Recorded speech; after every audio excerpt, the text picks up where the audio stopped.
Ladies and gentlemen, let's find our seats so we can get started, please. Including 9 of my colleagues. There he is. 1.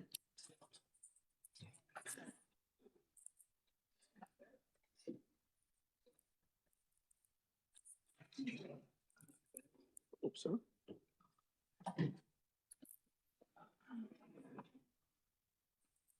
All right. We'll call to order our regular meeting of March 18, 2026. Madam Clerk, roll call, please. Commissioner Baker? Here. Commissioner Beck? I have not heard from Commissioner Beck, ma'am. Commissioner Chauncey? Here. Commissioner Eversol? Here. Commissioner Graham? Here. Commissioner Helton? Dr. Highlander? Here. Dr. Mackey? Here. Commissioner Sharp? Here. Commissioner Shipley? I've seen him. He is here somewhere. Chairman Smith? Here. Our invocation and pledge will be by Commissioner Helton. Please rise. Thank you, Chairman. Our invocation today will be by Pastor Gabriel Fleur of First Presbyterian Church. Thank you, sir. Let us pray together. Almighty and everlasting God, you who sit enthroned above the cherubim, heaven is your throne and the earth is your footstool. We thank you for these officials that you have set over us in your providence. May they rule with justice, mercy, and in the truth of your eternal law. Bless this meeting. Bless those who are visiting. May the business get done in an orderly and clear fashion. And Lord, remind all of us and help us remember that our days are but a vapor. We are here for a little while and then are gone. So teach us to number our days and so learn wisdom. We pray in Jesus' name. Amen. Amen.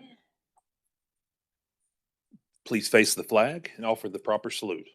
I pledge allegiance To the flag of the United States of America and to the republic for which it stands, one nation, under God, indivisible, with liberty and justice for all. All right, we have minutes needing entered and recorded for February 25th, 2026, February 25th recess meeting, then the February 25th, 2026 agenda meeting, and our March 4th, 2026 regular meeting. What's the will? Move for approval. All right, I've got a motion to approve by Commissioner Baker, second by Commissioner Highlander. No lights, roll call, please. Commissioner Baker? Yes. Commissioner Beck? Commissioner Chauncey? Yes. Commissioner Eversol? Yes. Commissioner Graham? Yes. Commissioner Helton? Yes. Dr. Highlander? Yes. Dr. Mackey? Yes. Commissioner Sharp? Yes. Commissioner Shipley? Yes. Chairman Smith? Yes. Madam Clerk, we have 3 reports to enter into the record. Will do, Chairman. Thank you. All right, takes us down to resolutions. Madam Clerk, please read 326-12. Resolution 326-12, a resolution to approve and accept applications for notary public positions, the bonds and oaths of notaries previously elected, the oath of office of commissioners of the Northwest Utility District, and the oath of member for the Board of Directors for the Hamilton County Railroad Authority. I've got a motion by Commissioner Eversol, Second. second by Commissioner Sharp. No lights, roll call, please. Commissioner Baker? Yes. Commissioner Beck? Commissioner Chauncey? Yes. Commissioner Eversol? Yes. Commissioner Graham? Yes. Commissioner Helton? Yes. Dr. Highlander? Yes. Dr. Mackey? Yes. Commissioner Sharp? Yes. Commissioner Shipley? Chairman Smith? Yes. Q 326-12 passes. Madam Clerk, without objection, please bundle 326-13 and 326-29. Resolution 326-13, a resolution making an appropriation to Hurricane Dugout Club in the amount of $1,000 from general fund travel discretionary monies as allotted to District 7. Resolution making an appropriation to Saudi Daisy Trojan Fund in the amount of $2,000 from general fund travel discretionary monies as allotted to District 1. Motion to Second. A motion by Commissioner Graham, second by Commissioner Highlander. See no lights, roll call, please. Commissioner Baker? Yes. Commissioner Beck? Yes. Commissioner Chauncey? Yes. Commissioner Eversol? Yes. Commissioner Graham? Yes. Commissioner Helton? Yes. Dr. Highlander? Yes. Dr. Mackey? Yes. Commissioner Sharp? Yes. Commissioner Shipley? Yes. Chairman Smith? Yes. 326-13 and 326-29 pass. Madam Clerk, please read 326-14. Resolution 326-14, a resolution to revert the time of the weekly meetings of the Hamilton County Board of Commissioners to 9:30 a.m. on Wednesdays. Motion to approve. Second. All right, I've got a motion by Commissioner Shipley, second by Commissioner Beck. Commissioner Graham, I see your light, sir. Thank you, Mr. Chairman. I'd like to amend that motion to make it back to 4 o'clock. But I would need a second. I'll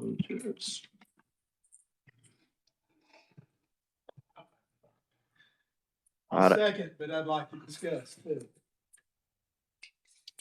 All right. Got a motion to move it to, or to keep it at 4 o'clock as an amendment.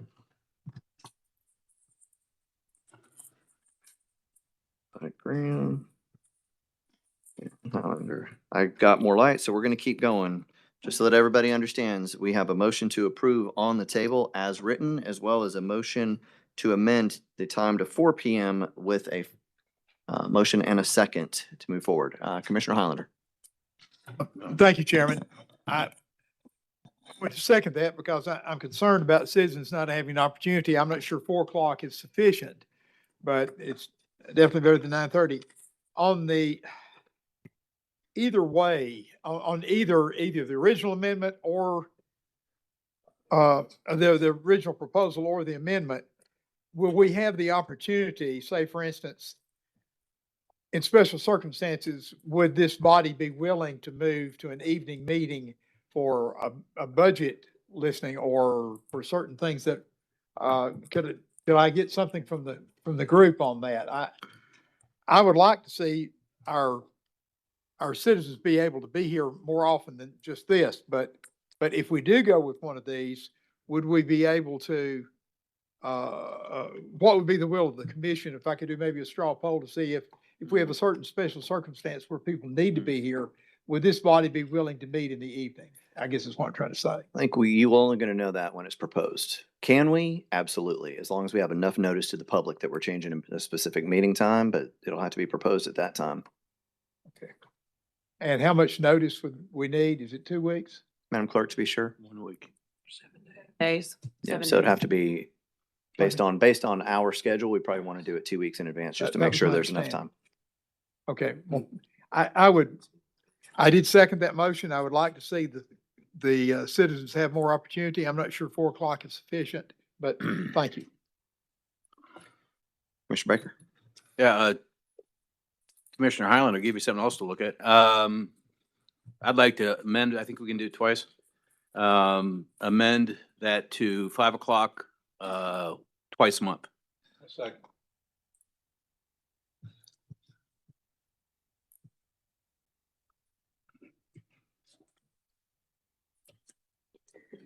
All right. Sorry.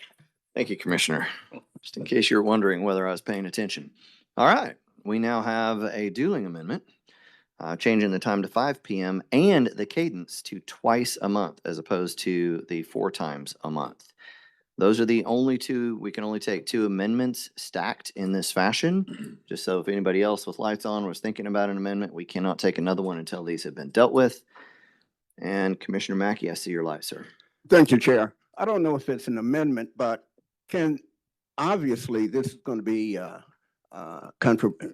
won't be unanimous. Can we pass it on a provisional basis, maybe in 6 months, come back and revisit and talk about it again? I mean, my best answer would be this body can change our rules at any time that we have 6 people to say to do so. Thank you, Chair. You're very welcome. Commissioner Sharp, I see your light, sir. Yes, thank you, Chairman. I find myself in a bit of a predicament here, as I appreciate both of these amendments that have been offered. Personally, my preference would be weekly at 5 o'clock and not 4 o'clock. I know that we are restricted by our rules to only 2 amendments per resolution. I think, personally, I believe not only is the timing of our meetings important for people to be able to get in a habit of coming to these meetings, but I think the cadence of these meetings is important for people to become accustomed to coming to these meetings. Whether there is, a hot topic on the agenda or not. Personally, I feel that it's been beneficial to have the public in these meetings offering more input and suggestions. It's been really helpful. I guess we'll have to choose between one of these amendments or the original motion.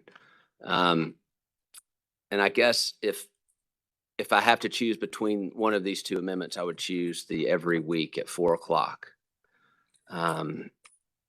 If it was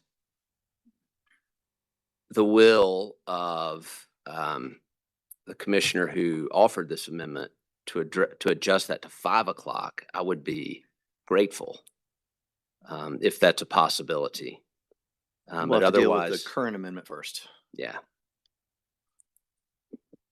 And then we could come back to that. Correct. Okay, so we're gonna vote like 5 times, I guess, maybe tonight. Maybe. Well, I mean, the reason I was really hoping for the ranked choice vote here, and then we could just vote and be done. But apparently that was not taken. So, okay. Chairman, I think I know where I am. Thank you. Very well, sir. Commissioner Highlander? I just want to be sure I have this clear in my mind. We will be voting first on twice a month at 5 o'clock. That is correct. And then if that passes, then we're done. That is correct. If it does not pass, then we'll vote on the 4 o'clock weekly. That is correct. That does not pass, then we'll go to 9:30 every week. Correct. Wow. Okay. Well, that's a dilemma. Thank you. I'm not sure that twice a month is sufficient. We'll be here forever. And in that, if we do the 5 o'clock, we would have an agenda session immediately after a voting session. Is that correct? Yes, what we would do if we went to twice a month, the first meeting at 5 o'clock would be our voting session. As soon as the voting was done and that business was concluded, we would adjourn into an agenda session for the following week. Then the next week, or the next time we meet, not following week, the next meeting, then the next time we met, we would be in a voting session based on the agenda that we did 2 weeks prior. Okay. Okay, thanks, sir. Appreciate the clarity. You bet. Commissioner Graham? Thank you, Mr. Chairman. I appreciate the Second Amendment. I do. The Second Amendment of the Constitution. I appreciate that as well. No, here's my dilemma with it. We're trying to make it easier and more accessible for our constituents to come to a meeting. And they're going to have to scratch their head and say, is it this Wednesday? No, wait, it's next one. No, it's this Wednesday. No, it's next Wednesday. So it's too confusing. So we have to meet weekly. There's no doubt about it. I prefer Wednesday weekly because of all my neighborhood association meetings are on Monday, Tuesday, and Thursday. So I don't want any of my district to miss out on me being there. Not that I'm important, but I am important because they have their commissioner there every month. So I can't support this amendment because first of all, it's too confusing. And the reason I picked 4 o'clock instead of 5 o'clock is because I felt like that it was a compromise for not only our constituents, but our staff. So a lot of people, if they wanted to be here at 4 o'clock, they might have to leave work an hour early or something like that, and they don't have to miss a whole day of work. But then we're also letting our staff get out of here at a decent time if we're not a bunch of windbags. So, and I think it's also very confusing to have the agenda directly after a voting meeting, because then we have to be 2 weeks out on the agenda as well. And it's just crazy. It's just crazy. Thank you, Mr. Chairman. All right. Thank you, sir. Commissioner Shipley? I'm not clear on Commissioner Graham's amendment, and then the second by Commissioner Highlander. Was you amending Joe's to, are you just asking the question, can we can we move a meeting under a high profile situation? May I Well, answer that, Chairman? yeah, I was asking a question, Mr. Shipley. I was wanting to see if we could do that for a high profile meeting. Thank you. okay, thank you. Commissioner Eversole. Thank you, Chairman. You know, who thunk it that when I brought this up last year, we'd be in this predicament? And I'm looking at some of my peers are shaking their head at me. You know, I'm still a strong advocate that we need to be here when those that we represent and those that put us in this position can be here for them when they want us here. And I kind of like I think that, you know, the county does a lot of business, but the county also has a lot of great individuals that operate the county. It's not really us. It's those department heads, those administrators. And if we can't trust them to not have a meeting every 2 weeks, then for me, I think we need to look in a mirror more than we do need to look out. I would strongly, for me, I'm okay with going every 2 weeks and having a 5 o'clock meeting. I would even be okay having a 6 o'clock meeting going every 2 weeks. I think we got a great staff in the county, and I think the staff, they run it. We're here as a support role, and I think it would be, for me, I would be okay with going every 2 weeks. Thank you, Chairman. Commissioner Graham, Monsieur Ladigan. Yes, Mr. Chairman, I just want to be clear. It wasn't about trust. My comments were not about trust. We have the best staff in all of the state of Tennessee. And the reason for that matter, I've said that once, I've said it 1,000 times, and I'll continue saying it. What makes Hamilton County great is our staff and the people that actually run the day-to-day operation. But we need to be here to back them up. We need to be here to vote on the issues that we're required to vote on. And making them wait 2 weeks for a vote because of an agenda or a voting session. And see, I'm already confused now. Which Wednesday are we talking about?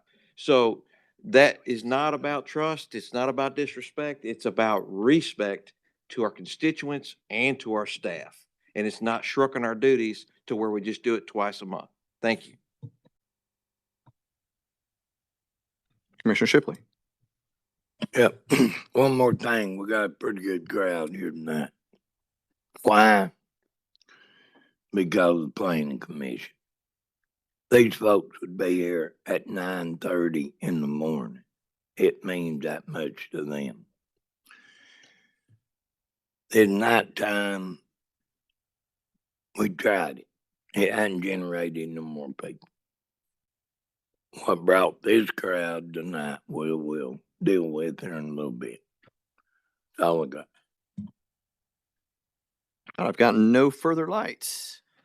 So for clarity, Madam Clerk, we are going to do a roll call, and that roll call will be for changing the commission times to 5 p.m. twice a month. That is what we will be voting on. All right, Madam Clerk. Commissioner Baker, Yes. Commissioner Beck, No. Commissioner Chauncey, Yes. Commissioner Eversole, Yes. Commissioner Graham, No. Commissioner Helton, Yes. Dr. Highlander, Yes. Dr. Mackey, No. Commissioner Sharp, No. Commissioner Shipley, No. Chairman Smith. Yes. Motion carries. All right. We are going to now vote on this motion as amended. Correct. Yes. So we are voting on as amended. Madam Clerk. Commissioner Baker, Yes. Commissioner Beck, Yes. Commissioner Chauncey, Yes. Commissioner Eversole, Yes. Commissioner Graham, No. Commissioner Helton, Yes. Dr. Highlander, Yes. Dr. Mackey, Chair, I was trying to get your attention to have the resolution read again. It's not clear to me what we're voting on. Madam Clerk, as amended, would you mind reading that just for clarity? go ahead.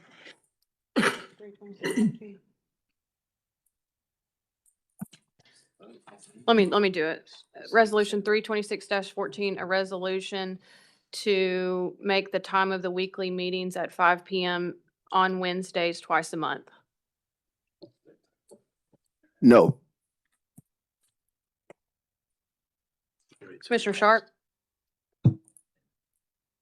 No. Commissioner Shipley. Chairman Smith. Yes. Motion carries. All right, 326-14 passes. So one thing that I did not call out, so unless the commission would like to overrule what I'm about to ask, I would like to intentionally ask the public if they had comment. Typically, when people want to comment, they line up, but I did not remind the public of that, and they may not have been thinking about it. So if there is public that would like to comment, this has been voted on, but if there is public that would like to comment, please understand that during the voting sessions, you can line up at the mic on each item and have a comment. Which one should we be first, third, second, fourth?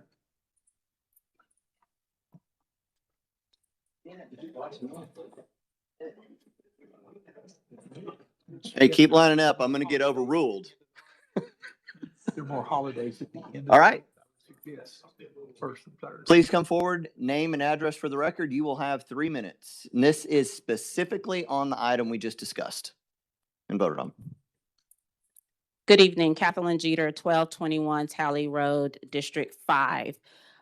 First off, thank you to Commissioner Eversole for bringing this resolution forward. This is something that has been long overdue for us in Hamilton County in the sense of transparency and accountability from constituent side to elected official side. Most people know me. I've sat where you sat. And I can remember being up there and looking out into this room on almost 98, 99% of the time, and only Hamilton County staff being present. So I would strongly consider and ask that you guys really think through, even though it voted twice a month, 5 o'clock, although the time has moved, we appreciate that. But to some of the comments that were made, that is chaotic. That is going to be very confusing. I don't think that you're going to see the results of what many of you have expressed, which is you want more people in here. We should have more people in here. So I would strongly ask that you guys reconsider this and make it back to weekly meetings and make it to be 5 or after. Thank you. Thank you. Hello, my name's Terry Tooley. My address is 1005 East Dallas Road. And I'm very grateful that you all have had this trial period since November. So it's been a nice long time. And I think all of y'all and we have seen that there hasn't been much of a difference in the number of people. I've seen a difference. We've kept track, our little grassroots group, and we've kept track of the people here and the people watching on YouTube. And the YouTube numbers are really interesting because after 5 o'clock, they jump significantly. So that shows you're capturing some people that really want to see and hear you and hear what's going on. So I think that's very valuable. So if you could think about the 5 o'clock, that would be great. I am confused already, and I'm here a lot, but about that twice a week, I'm concerned that people that we're trying to attract here that aren't as involved as I am, because I have all this time, and that I enjoy this. But if they're going to be confused about the every other week, it reminds me of the recycling under the city, and the recycling for cardboard boxes is every other Wednesday. And I'm an organized person, but I got so confused about it. We just load up our car and go whenever we need to. But that's, again, me. So anyways, if y'all can do it where it's more consistent, I think that would be great. Again, I appreciate all of y'all and all that you do. And thank you very much.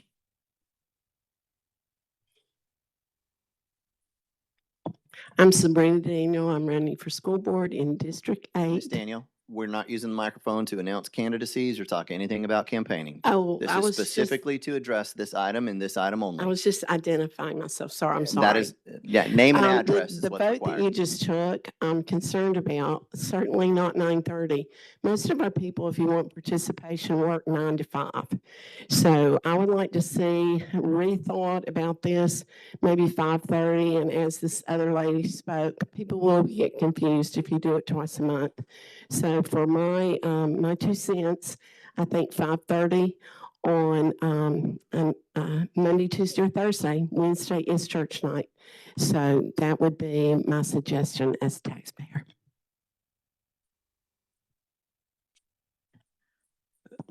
Good evening, Commissioners. I appreciate the resolution, the consideration for the resolution. My name is Montreal Beshley, District 11, 3731 Doris Street, Chattanooga, Tennessee, 37410. And I'm coming to you from life experience. It's already kind of confusing. When I walked in, Commissioner Mackey had to ask for it to be read twice. So in itself, that's already confusing. So when I worked for an organization a couple of months ago, my supervisor was called and said, hey, Montreal is coming to county commission meetings. Don't he work for y'all? So when you move a county commission meeting to the evening, it helps out people like me, even though you meant well in attending the meeting, even though you meant well into staying informed about what's going on in your community and your county. So consider that, because you do have commissioners that break ethics codes. So please, please, please consider moving it on a consistent basis, 4, 5 o'clock, that people like me, the working class people can come in and talk about issues and address what happens in their community. I appreciate y'all for the time. Thank you.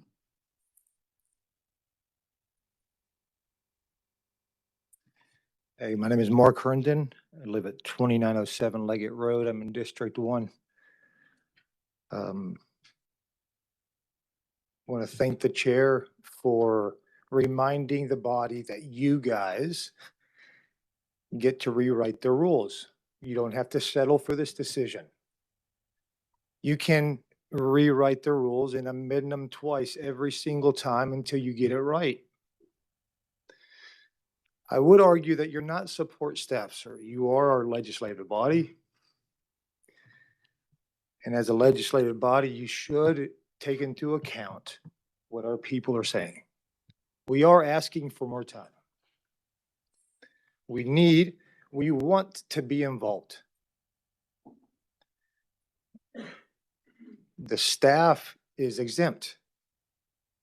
There are shifts of officers that can cover these expenses that we're going to incur supposedly.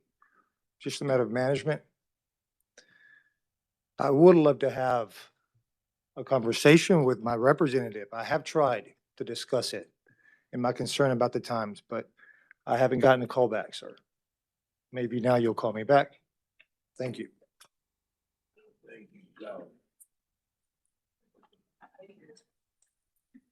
Commissioner Shipley, do you have your light on, sir? Okay. Commissioner Mackey, I see yours. Did you have your light on for a commenter? Or do you want to wait till we're done? Thank you. Please. Evelina Uren Gute, resident of District 405 Crescent Park, Riverside, Tennessee. I thank you for moving it to 5 p.m. I think definitely that working class people, majority of people work 9 to 5. It simply is a fact that majority of people cannot make it at 9 a.m. You are cutting out the majority of people who do that. I appreciate it. I encourage you to consider moving it back to weekly. The fact is, you're condensing more work into each of those meetings, so that makes the time more unpredictable for how long it will last, so people cannot plan. That is also, so on top of being confusing, that will also disincentivize people coming. I strongly consider you moving to 5 p.m. weekly. Thank you.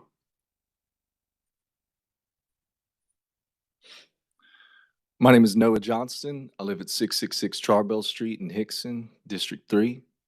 I think that it's pretty clear that if you put this to a vote amongst the people, that they would in fact choose, 5 o'clock, maybe even as late as 6 o'clock, so that they have a better opportunity to participate. I don't know if it's possible to put something like this to a referendum, but it'd be interesting to me to see what would come of that. I think when we have a situation where this body is as polarized as you all are on this issue, a compromise is necessary. So I've heard, every 2 weeks or every 1 week. I'm sorry, twice a month or 4 times a month. And I'm wondering why not once every 3 weeks, as a compromise between these two polarized visions. I think that what the people are asking for really is an opportunity to step up to this mic like we're all doing right now. They want to see what you all have to say. We can see that on YouTube. Preferably we'd see it here in person. The people want an opportunity to speak to you on this mic. And so I suggest sandwiching a public comment hearing as its own thing between your agenda session and your voting session. And then you'll be having a legislative session once every 3 weeks at that point. But a dedicated public comment session once every 3 weeks, I think would be great. That way we can please the staff, since that's been brought up so often here. You can go back to having your agenda session at 9:30, your voting session at 9:30, but sandwiched between the two of them, essentially a dedicated public hearing here in this building in the evening for the working class to show up and step up to this mic when they want to and speak truth to power. Thank you. Jennifer Duval, Coulterville Road. Thank you for allowing us to come up and have time to be heard. I'm going to have the unpopular opinion. I've been coming here for years, and we have a full house for the first time in a while, even considering last week, because we have big topics on the agenda. So after this week's Wednesday, if I'm not mistaken, I don't think you have any big things coming up. It's just going to be zoning. It's just going to be notary. It's going to be regular business. 9:30 in the morning weekly makes sense. As far as evenings and moving it later, I live on the very far end of the county, and it was 3 hours here last week. So I'm missing supper, family time. It's a long drive. I'm not a great night driver. A lot of people in here might not be. So I'd also like to thank Commissioner Shipley and most of the commissioners for being very responsive for getting back to your constituents when they reach out to you. But I think that we need to go back to 9:30 on the mornings, and when it's a hot topic, go in the evenings, even 6 p.m. Thank you.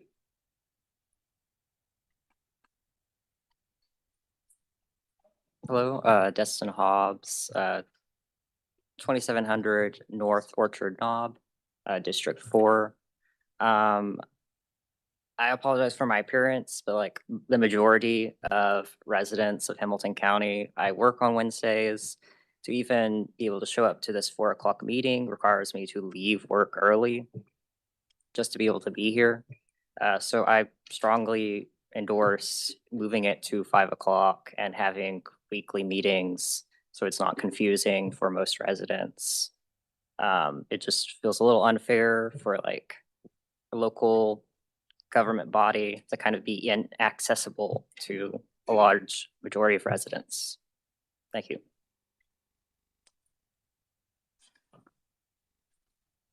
Commissioners, thank you. Kanika Jones, 2407 East 5th Street. I'm in favor of a 5 o'clock meeting weekly. I would like to say public service should never be scheduled in a way that excludes the public. I listened carefully to Commissioner Beck in the last meeting, particularly the justification of protecting female staff. Using protection as a reason to limit public access is not leadership. It is paternalistic, and it reflects a mindset that too often speaks for people instead of listening to people. How noble of men who tend to tell women what to do with their bodies. How noble of men who tend to give curfew as a way of protecting women. I think we know what we need, and we need this meeting in a way that we can come and make sure that we participate in our government. I also heard the sentiment that he mentioned that said it's 9:30 a.m. It has always been this way for 40 years, that there's no need for change. But history teaches us something different. A lot has changed in 40 years, and I think 40 years changing a meeting time is not a disruption to what you do, but an update. 40 years. And as I recall, 40 years, there have been systems in place for over 40 years. I remember one system of 400 years that kept people enslaved, and that was working. That was normalized, it was legalized until a group of people got brave enough to push past that. So again, I'm in favor. This change has never, change never comes when there's comfort. I want to say that. And also on the side of history and on the side of faith, if we want to play around with this 40 is a time of testing, is a time of transformation, is a time of shifting. And there is a time right now for change, and the people are going to move forward with you or without you. Thank you. All right, I see no further public comment. I do have a couple of lights. Commissioner Mackey. Thank you, Chair. We voted on this resolution, and I wish that we had listened to the people prior to taking that vote. Ladies and gentlemen, please. As they spoke, we heard the same thing, that it's confusing, that persons will lose sight of, is it this week, next week? As a matter of fact, there's a commissioner. We used to meet Wednesday and then Thursday. And it was changed to have one single day so everybody could stay on board. But maybe in 6 months, we can revisit, come back, and instead of meeting twice a month in the evening, meet four times a week. I'm sorry. Thank you. Thank you, sir. Commissioner Sharp. Oh, thank you, Chair. I didn't intend on speaking. But we had some very powerful speakers come before us. And I feel moved to speak. I did not support the amendment that passed because I believe that we should be more, there should be more meetings. There should be more regularity, more consistency. To an agenda and a regular meeting in one meeting, that's very intense. There's a lot there. Best football coach in college football history, Nick Saban, used to say it all the time that consistency trumps intensity every time.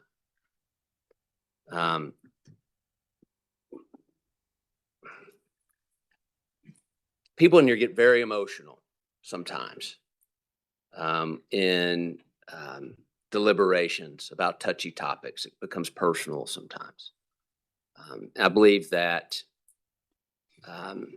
decisions are best made when that emotion is taken aside.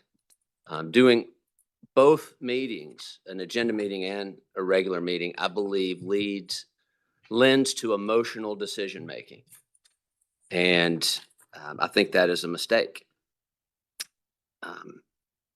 Hopefully we'll address this again sometime. Some folks may not understand some of the rules that we have, but there is a function on this commission where an individual at times may vote for something that they do not necessarily approve of, because our rules state that only those in the prevailing side of a vote can make a motion to reconsider a previous vote. I don't know if anyone on this dais has been affected, as I have, by our public speakers today. But if they have, I would encourage you to motion to reconsider the last vote and for us to take it back up at weekly meetings, preferably at 5 o'clock. But I would settle obviously for 4. Chairman, I thank you for the time. Thank you, sir. Commissioner Baker. Yeah, so we have voted. like anything, we could revisit. I'd just like to recommend that we do this on the first and third Wednesdays of each month. That And would that be okay. I don't know. First how- and third. First and third. I don't know if that's, And that would also begin April 1st. yep. As ironic as that sounds. That is good. Wow. All right. Commissioner Highlander. Thank you, Chairman. As Commissioner Sharp said, sometimes we vote on something that's not our very favorite thing to do, but we try to take the best of the choices.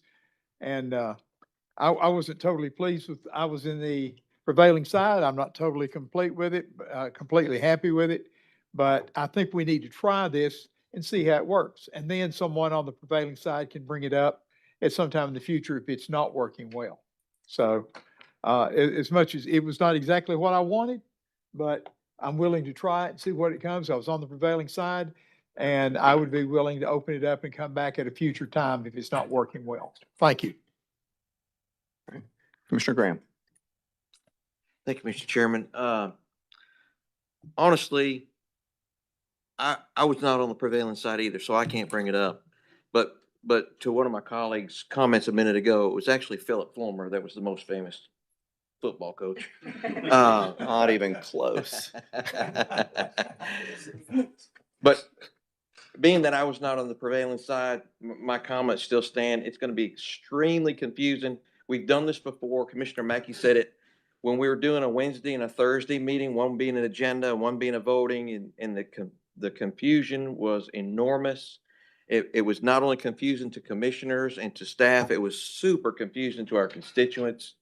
And I agree with Commissioner Sharp that we should really and truly reconsider this to be weekly. We need 4 meetings a month, and that's the only way that we're going to get our jobs done and not, as it was said earlier, compile everything into a big meeting. So thank you. Thank you. I'm with Commissioner Highlander. I think we give it a run. If it's a mistake, we can revisit it. But I want to remind everybody, when we started this process 6 months ago, we were talking about coming in line with our peer counties, becoming more accessible. You have Shelby County, Shelby County, Metro Davidson, Rutherford, Montgomery County. They all meet twice a month in the evenings. Knoxville meets once a month in the evenings. Knox County. I think we've done that. We're going to be here for a little longer. I think we can tweak it. I think we ought to give it a try. And if we've made a mistake, we can revisit it. Thank you, Chairman. Commissioner Beck. Thank you, Mr. Chairman. You know, back when we had the meetings on Wednesday one week and Thursday the next week, that's the time when I stepped forward and made a motion that we change the meeting to Thursday and to Wednesday, I'm sorry. And everybody agreed to it. I think it was unanimous. Okay. But it seems though we're utterly confused. I don't want in fact, the reason why I made the motion the first time to change the meeting to Wednesday at 9:30, that clarified everything we had to do. And the audience and the public knew exactly what to look for on Wednesdays at 9:30. That may not work, but we just voted on. I don't think the sentiments of the crowd in here is that we go 2 times a month at 5 o'clock. So I am willing right now to bring it back up and to make a motion that we go back to the 4 o'clock, 4 times a month. Can I get a second on that?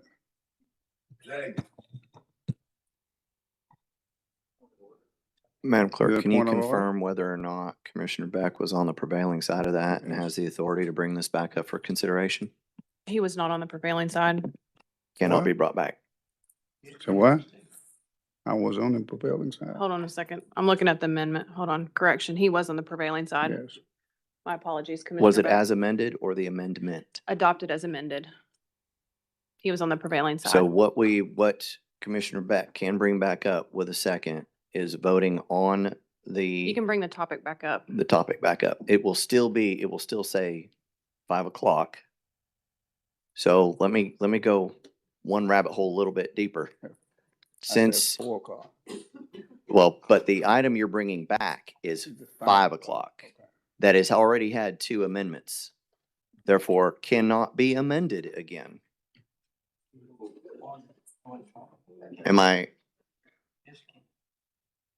It's already been amended. We're just reconsidering the final vote. It's all we're not changing any bit of what took place prior to that final vote.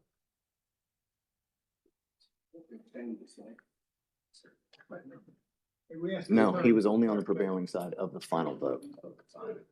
Yep. So we can bring it back, But it'll have to be the 5 o'clock. but it's still the 5 o'clock that'll be on that we would be voting on. Twice a month. That's what would be on the table if you were to bring it back for reconsideration.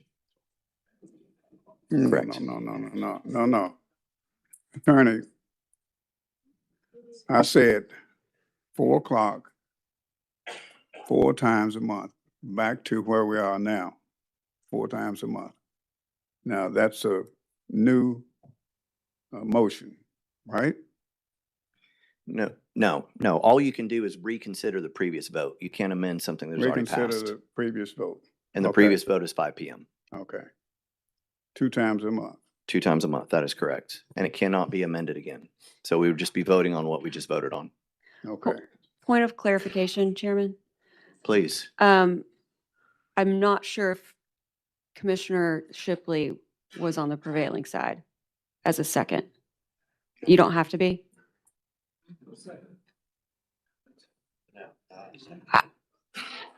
I actually, Would you like me to read the rule? for one of the first time, please. Okay.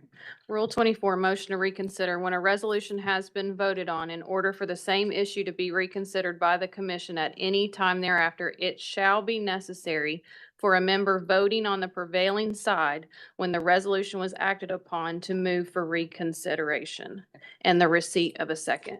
It shall then take a majority of the members of the board to allow the resolution to be reconsidered. Right. So the seconder does not Correct. have to have been on the prevailing side. So that's, May as well. Commissioner? Point of order. Thank you, Chairman. My understanding of our rules is that we can only entertain 2 amendments at a time. Doesn't mean that we can only entertain 2 amendments total, but just 2 at a time. Meaning that we could motion to amend on the motion to reconsider. That's my understanding of the rules. And how we have, that is the rule, the way that we have interpreted that rule previously. I don't know if they have it out in the rule book right now. I don't have my rule book with me. I can read Rule 21 on amendments. Please. If that Yeah. helps, Janie. I mean, if Okay. available, that would be an option. Okay. No amendment beyond the second degree, meaning no more than 2 amendments to a resolution prior to a vote being cast, shall be entertained. Shall be entertained. So how do you define shall be entertained? No more than 2 at one time shall be entertained Right, at one time, at one time. meaning after that one time has ended, That's the question. How do you interpret that? right? Well, So- if, so, without objection, I believe they can be interpreted any way that 6 votes on the commission want to interpret that, if I'm not mistaken. That would probably be accurate. Okay. so you're Commissioner saying Beck, the you still have the floor, sir. reconsideration can't be, it can't be amended? I would go with if there are 6 votes to amend it, we're going to allow it Okay. to be amended. Okay, my motion is 4 times, All you can do is reconsider this first time. reconsider, okay. That's Yeah, right. we got to get a majority. on the reconsideration. Do I have a second? So Madam Clerk, do you have a motion to reconsider and a second on the I floor? have a motion by Commissioner Beck to reconsider Resolution 326-14 and a second by Commissioner Shipley. We will need a majority for that to pass. Simple or major? A majority. Just a majority. I still have two lights. Just a moment. Commissioner Sharp, you just spoke. You good? Okay. Commissioner Eversole. Thank you, Chairman. I just want to make sure some clarity is around this. We keep going down these different rabbit holes and stuff, and I think getting the audience to understand, coming to the meeting twice a month, we only vote twice a month. And state law says that you have the right to come in and make your comment before we vote. And that's twice a month. So that stays intact. That doesn't change. The only thing that would change as far as the general public is if we go to 2 meetings a month versus 4, there'll be 2 less times for you to have an open mic at the end to where you can do announcements. That's the only change. So for example, if we stay at voting on the 1st and the 3rd, and the meeting stays or continues on the 1st and 3rd, then we'll begin those meetings with a voting session. It'll be a regular meeting. We'll come in and vote. And Mr. Chairman, we could at that time, at the end of that vote, we could entertain public comment at that point and then not at the second phase of it. In the agenda. And then on the agenda, all it is basically agenda committee as a whole, and then the committee meets at the end, which will be a separation of in most cases, not all, where the committees will get together and they'll look at the items that are going to be on 2 weeks out agenda to be voted on. So there's not really a whole lot of, I don't know if I cleared it as mud, but I think it's a golden opportunity to for us to understand that those processes doesn't change the voting at all. We still vote twice a month. Very good, sir. Commissioner Beck. Mr. Chairman, let's stay where we are now. We're talking about reconsidering the vote, right? And we have a second, right? Correct. Okay. I can still talk. I mean, you're saying all of that other stuff, but I'm saying, okay, you can still talk, yeah. Commissioner Graham, you turned your light out.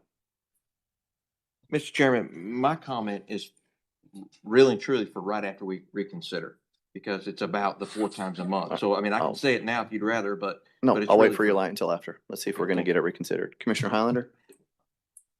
Thank you, Chairman. For clarity to the general public, they will get the opportunity to speak before the vote, not after the vote. Is that correct? If they come up to the podium prior If to they the come to vote. the podium, they will get an opportunity to speak before.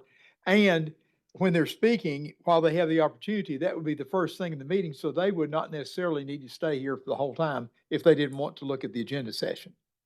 They could review it online and go home and be with their families. Am I correct?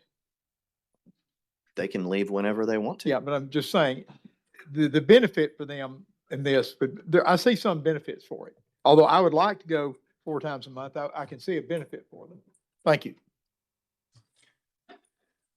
All right, see no further lights. Madam Clerk, we are going to do a roll call, and it is to reconsider the item that just passed. Correct. So a yes vote is a reconsideration and puts it back on the table to be amended or voted on. Correct. Ready? Roll call. Commissioner Baker? No. Commissioner Beck? Yes? Commissioner Chauncey? No. Commissioner Eversole? No. Commissioner Graham? Yes. Commissioner Helton? No. Dr. Highlander? No. Dr. Mackey? Yes. Commissioner Sharp? Yes.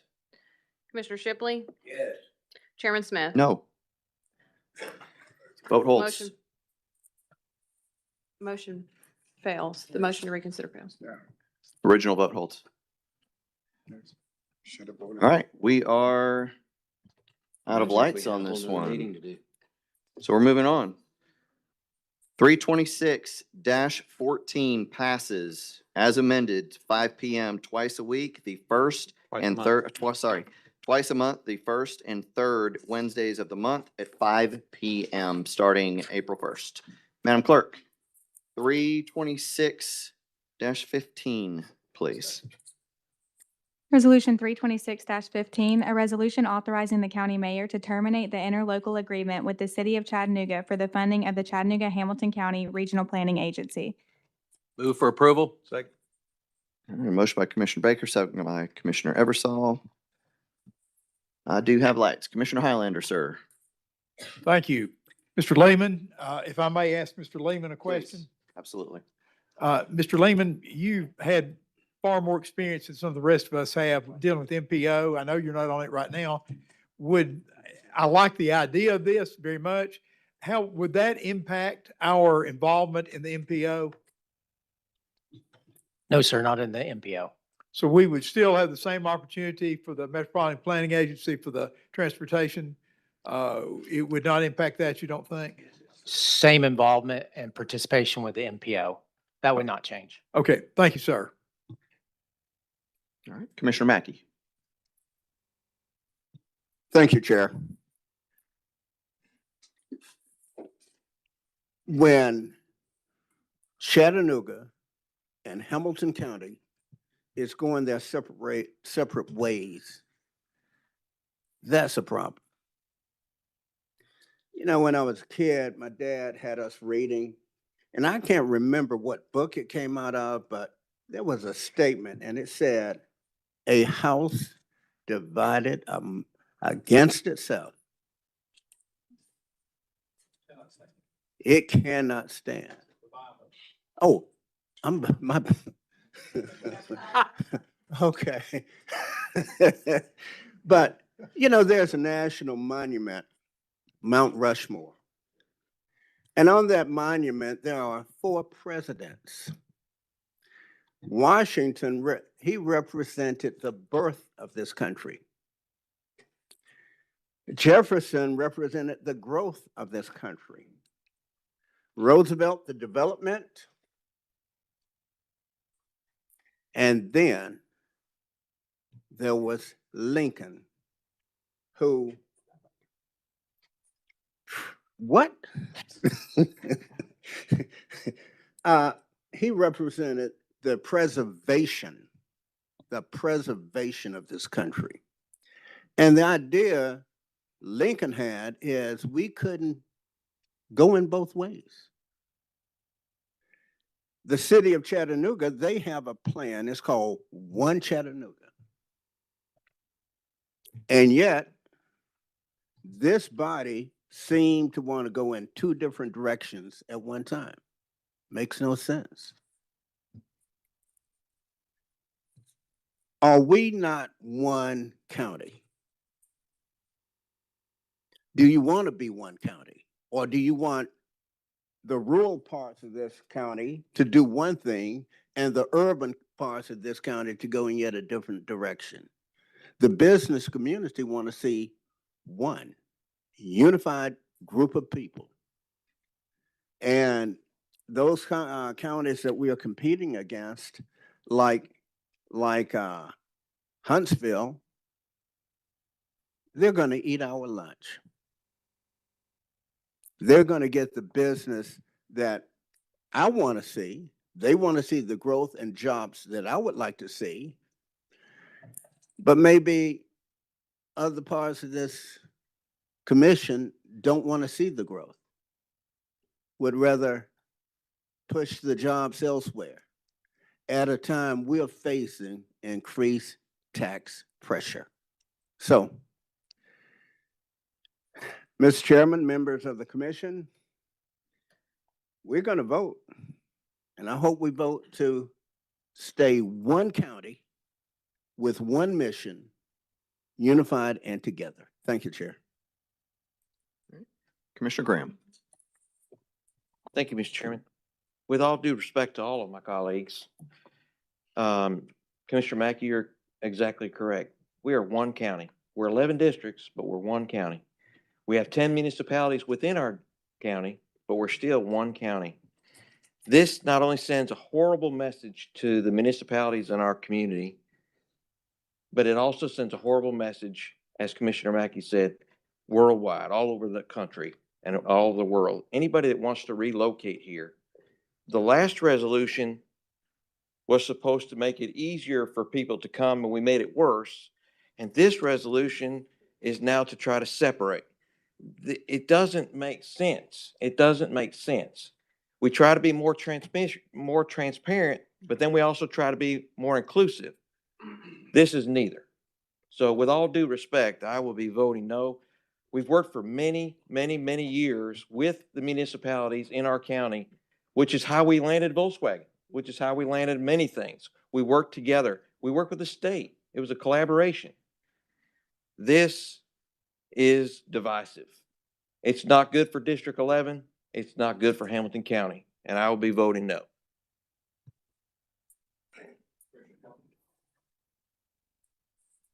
Thank you, Chairman. I think some of the mechanics of how this process works are maybe misunderstood. What we're talking about forming is something similar to what the RPA is now. It does both county and city. This would be a body that looks at only the unincorporated area. It will send its recommendations back to the RPC, which seems to be the organization that everybody has problems with. It's still going to go there, and it's still going to come to us. It's not creating a separate RPC. Just a small group of people that only deal with basically development issues in the unincorporated part of Hamilton County. I don't think it divides the people. It's just representing an area that's underrepresented currently. And it will still go back to the RPC before it comes here. It's just another group of eyes at the beginning. One thing I would like to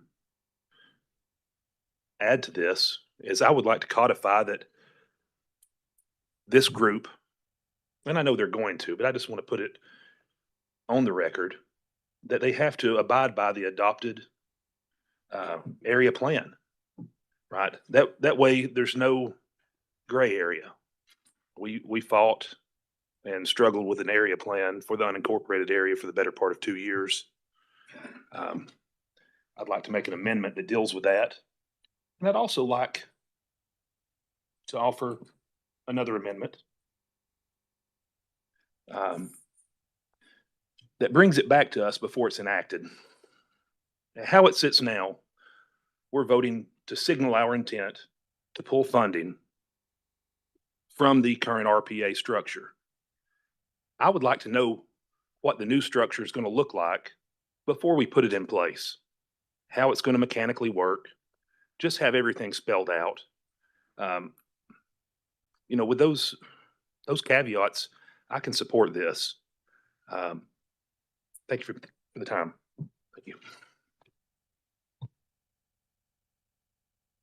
Dear Commissioners, what is RPA? I am absolutely, if you would like to make comment, please do so by standing up over here at the wall and then coming to the mic. Thank you. Commissioner, you mentioned you wanted some change. Do you want to wait for the rest of these lights, or would you like to actually offer an amendment at this time? Well, I'd like everyone to say their words, have their say, and then we can circle back to it. That'll work. If that's okay. Absolutely. I'll keep moving along. I've got Commissioner Highlander. Thank you, Chairman.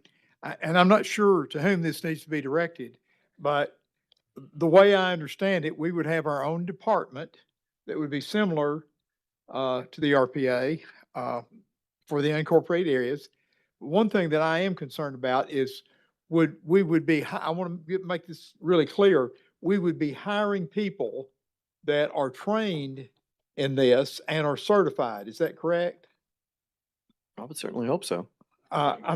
There is, and I think the public needs to know that. The people that we have in RPA are very well trained, very well qualified, and they've gone through a certification process. Am I correct on that? So, would someone comment on the fact that we would go through that? We'd be hiring people that would be, we're talking about $900,000 roughly, right? Ballpark? So we Yes. would be using that money to hire people who are already certified or are getting certified and qualified to work with the, to make recommendations. Mr. Lehman or Mr. Janeway, either one of you want to comment on that? We work through HR to create job descriptions to make sure that we have the competent people in that department. May I ask a further question of one of them? Sure. Mr. Janeway or Mr. Lehman, there is a certification for the planners, is that correct? So state law stipulates that you either have AICP certification or requisite experience or a degree that aligns with the job description. So we would make sure that all those things are ironed out in the job descriptions before we post and go through a hiring process. I would strongly recommend that we have a fully certified people in there. And because there's a lot of ambiguity on what the experience is. Sure. I mean, we have people, RPA, that are highly qualified and experienced and certified. And I would hope that if we go this route, that we follow that procedure of having people who are trained and well qualified and be sure that they are, and not have the ambiguity of experience. And I realize what you're saying, that within the letter of the law we could, but I would hope that we would have people that are fully trained and certified. Thank you. Maybe we can hire some RPA people. Sorry. Commissioner Shipley. Yeah, this has been pretty controversial for several weeks leading up to this vote. I'm gonna share some things people have mentioned to me. Through the years, first thing that City of Chattanooga just threw the schools to Hamilton County. Old buildings, and the county, of course, had to take them. One time, City of Chattanooga had ambulance down here. Now Hamilton County has all that on their back to do. A jail. Sheriff has a jail now, where City of Chattanooga one time had a jail. So when it comes to responsibilities of City of Chattanooga and what they do, they turned all this over to us. They kept their money. So I don't have a problem in this vote. Commissioner Mackey. Thank you, Chair. What the previous speaker said is true. But in a few moments, a resolution is going to be brought before you and I, where the citizens of Chattanooga are going to be asked to pay for fire protection service for the outlying areas where Chattanooga people are paying for their own fire service. This is going in the wrong direction. Why did, Chairman, did anyone ask the city of Chattanooga, what are they going to do with the one Chattanooga concept now?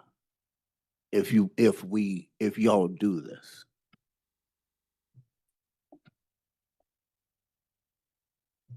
I have no idea if anybody. Oh, nobody responded cares? Back out to the city of Chattanooga. Nobody cares? I can tell you, sir, I have had a conversation, but I cannot speak for everybody else. I'd love to hear it. You can ask me at a time. I'm happy to talk to you about it when I'm not chairing this meeting. So why are you going to ask the citizens of Chattanooga to pay for county fire protection?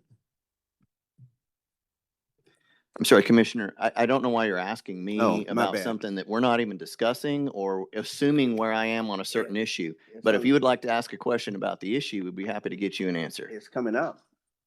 It's not up yet, nor do I know anything about it. Commissioner Sharp.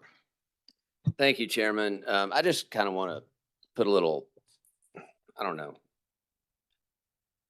context, fact to the story that a lot of people in unincorporated Hamilton County like to tell about when county schools and city schools merged.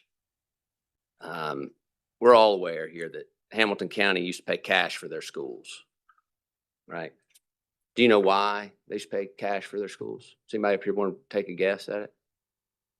Well, back when you had city schools and county schools, if we were to issue bonds to pay for schools, those bonds would have had to have been shared with the city schools because city residents pay the taxes on those bonds. So instead of borrowing money, they just took city residents' money and stuck it into a bank account until they could pay cash for the schools. Some people might call that institutional racism.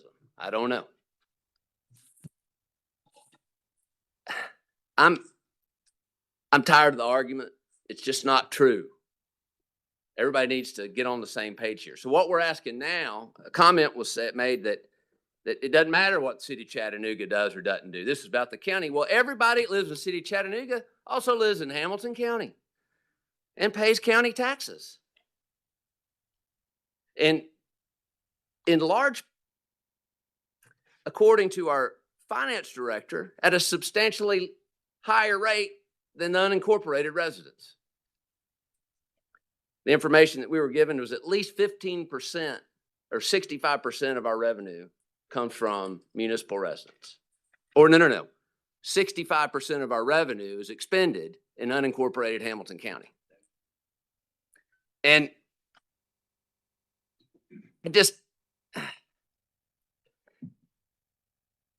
I just don't understand. I mean, those are the facts. And currently we have regional planning. So we can have hopefully some seamless transitions.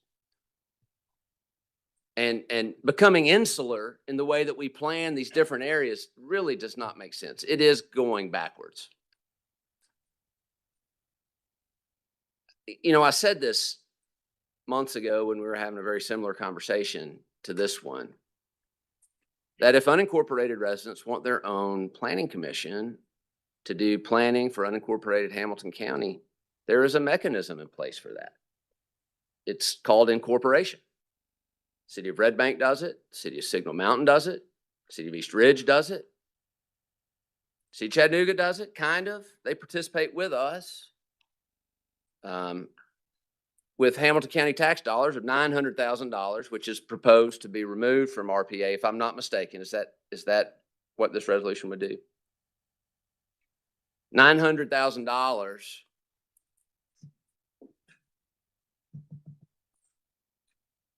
On my calculator out here.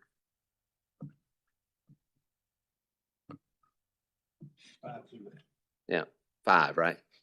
Yeah. But about 585,000 of it comes from various municipalities around the county. Thereabouts. I mean, I struggle with it. Like I do appreciate the comments from our colleague from District 7 and wanting to better understand, you know, what this might ultimately look like. I can appreciate that. But I'm curious, if I may ask our attorney a question, because I understand there's some timeline involved with this decision. How does that impact the necessity to vote on this with regard to notice? Apparently we have to give notice by this vote, and it either has to happen today or next week, but now we're not meeting next week. No. So. No, the previous resolution doesn't go into effect till April 1st. We'll be meeting next week. Oh, we are meeting next Yeah. week. Okay. Oh, great. I'm Yeah. glad to know that. At least we're doing. But to answer your first question, we had to give 90 days notice per the interlocal agreement And there's, before the end of the fiscal year, okay. which is April 1st. So technically we could vote next Wednesday on this in recess. Technically, that would be before the deadline, yes.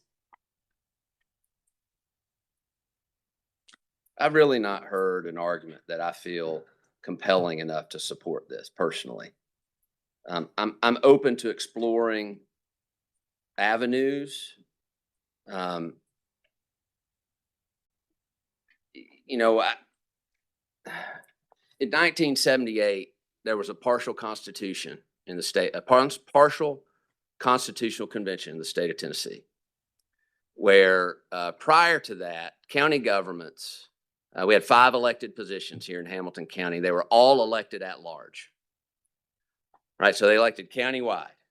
And essentially, we had some, minority groups and Republicans get together to get this constitutional convention started, because at the time, there were no minorities in elected office and there were no Republicans in elected office.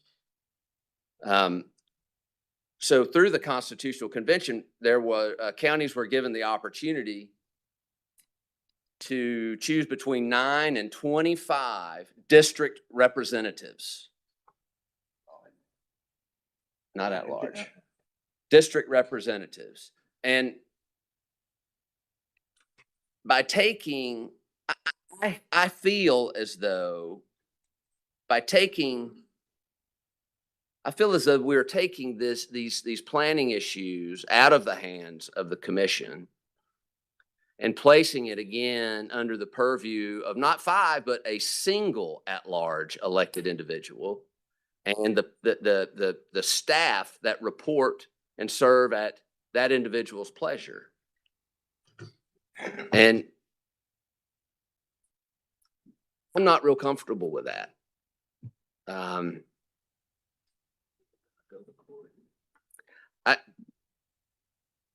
not comfortable. I feel as though I'm compromising the voice of the people I represent and allowing their resources to be used in a way that could be detrimental.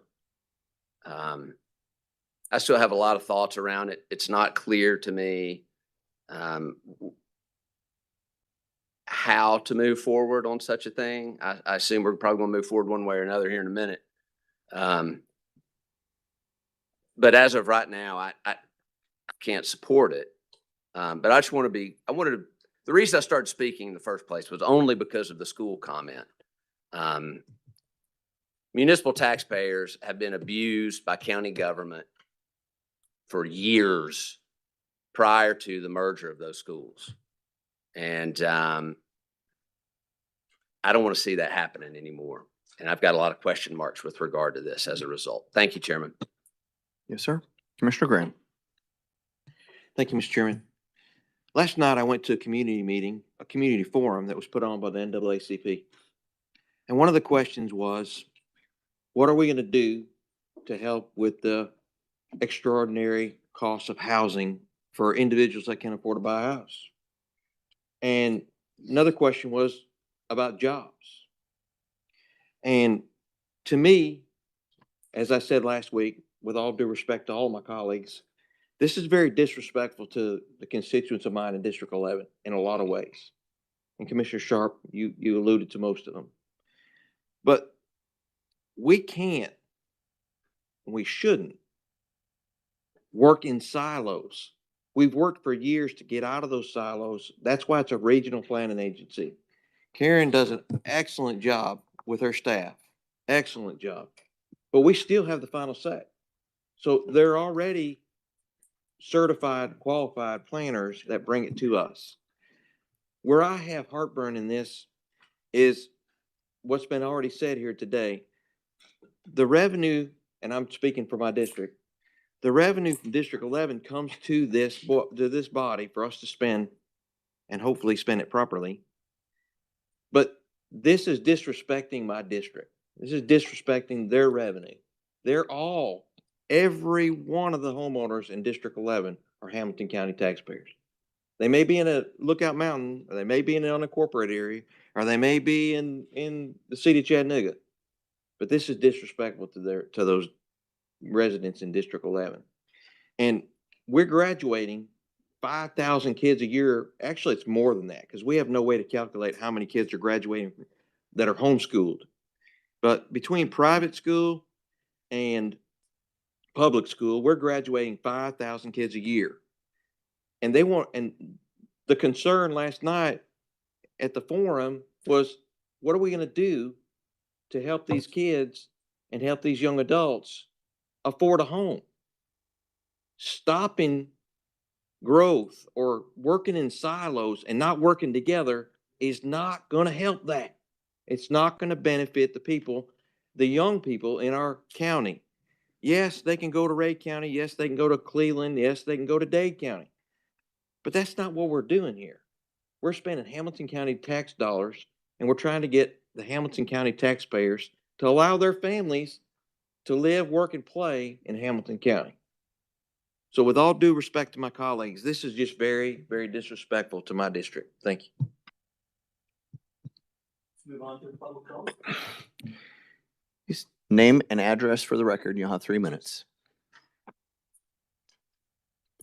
Kim Helton, 8618 Snow Hill Road. We want to thank Commissioner Eversole for listening to not only his constituents, but also the voices of tax-paying citizens in every part of unincorporated Hamilton County.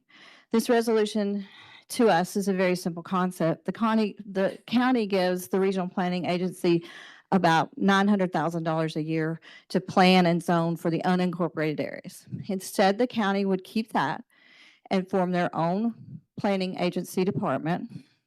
And it could also even save taxpayers money. So that there's no additional money here. It's the same money. The Regional Planning Commission would still hear both city and county cases. Last week, we heard a comment that we are one Chattanooga. We've heard that today, but we aren't. We are the unincorporated area. We're not one Red Bank, one Eastridge, one Collegedale either. We are unincorporated Hamilton County. Many cities in this county, most of which border Chattanooga or engulfed by Chattanooga, aren't part of the Regional Planning Agency. Red Bank, Eastridge, Signal Mountain, Collegedale, Soddy Daisy, and Walden all have their own planning agencies and planning commissions. If it's okay for them, it's okay for us. In the last 20 years, there were 44,452 new building permits issued in this county, which is a very high rate of growth, 20 years. In districts 9 and 10, if you add those together, it's 11,859. That's 27% for the Harrison, Ooltewah areas. That's 2 of the districts out of 11 have 27%. At one time, 4 years ago, we were just one district. 9 and 10 were just one district. So that meant one district out of 9 had 27% of the growth. Thousands of homes have been built on dangerous 2-lane roads with no shoulders, and the only infrastructure improvements districts 9 and 10 have seen is a turn lane here or there and a traffic circle. We have 1 lane in and 1 lane out with detour distances of over 10 miles. No way for emergency services to pass. Reported emergency services response times have been 30 to 40 minutes, as one commissioner has stated. And we're in a nuclear power plant evacuation zone. If anyone is being disrespected, it's the unincorporated areas. Our health and safety should be a top priority. If growth paid for the infrastructure, Ooltewah would have the best roads in the county. Growth isn't stopping anytime soon. If only parts of districts 9 and 10, in only part of districts 9 and 10, there are over 5,000 more homes approved and coming. This growth isn't going to stop anytime soon. Yet still no plans for major road improvements. After 20 years of growth, we shouldn't have to borrow money or pay interest if the growth really paid for the road improvements in the schools. But it doesn't, as one study in this county already confirmed. Last week, one commissioner proved our point when he said, keep doing what you've been doing and you'll always get what you got. We have to do things differently. Well, in the unincorporated areas, it's been just that, the same status quo for over 30 years, uncontrolled growth with no plans for major infrastructure Ms. Helton. improvements. It's time for a change. Thank you.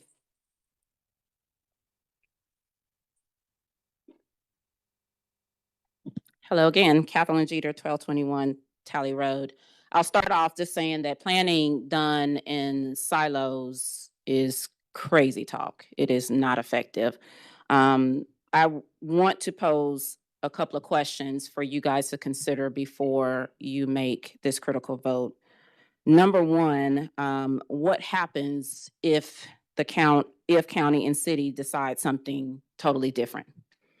Number two, how are we going to pay for both of the proposed agencies? And for districts like many of in Hamilton County, but specifically for District 5, why should taxpayers pay for 2 agencies as city residents? So these are questions that I would ask each of you to seriously consider. But again, going back to what I said, planning done in silos is not effective. Thank you.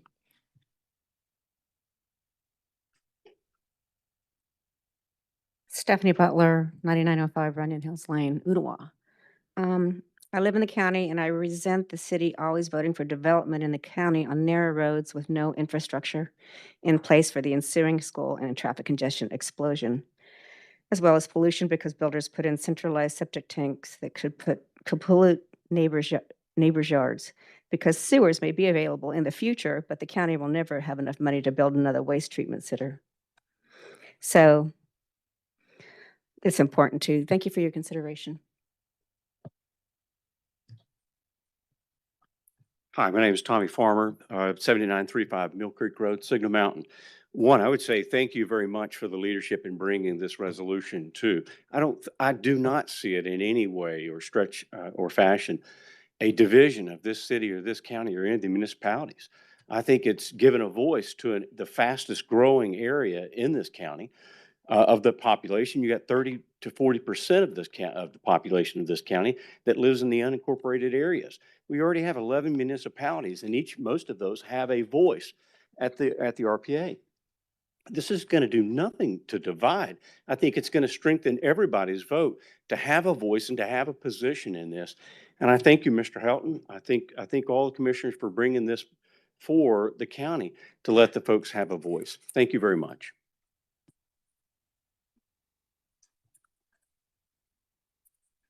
Hello, Evelina Cote, District 4, 5 Crescent Park, Ridgeside, Tennessee.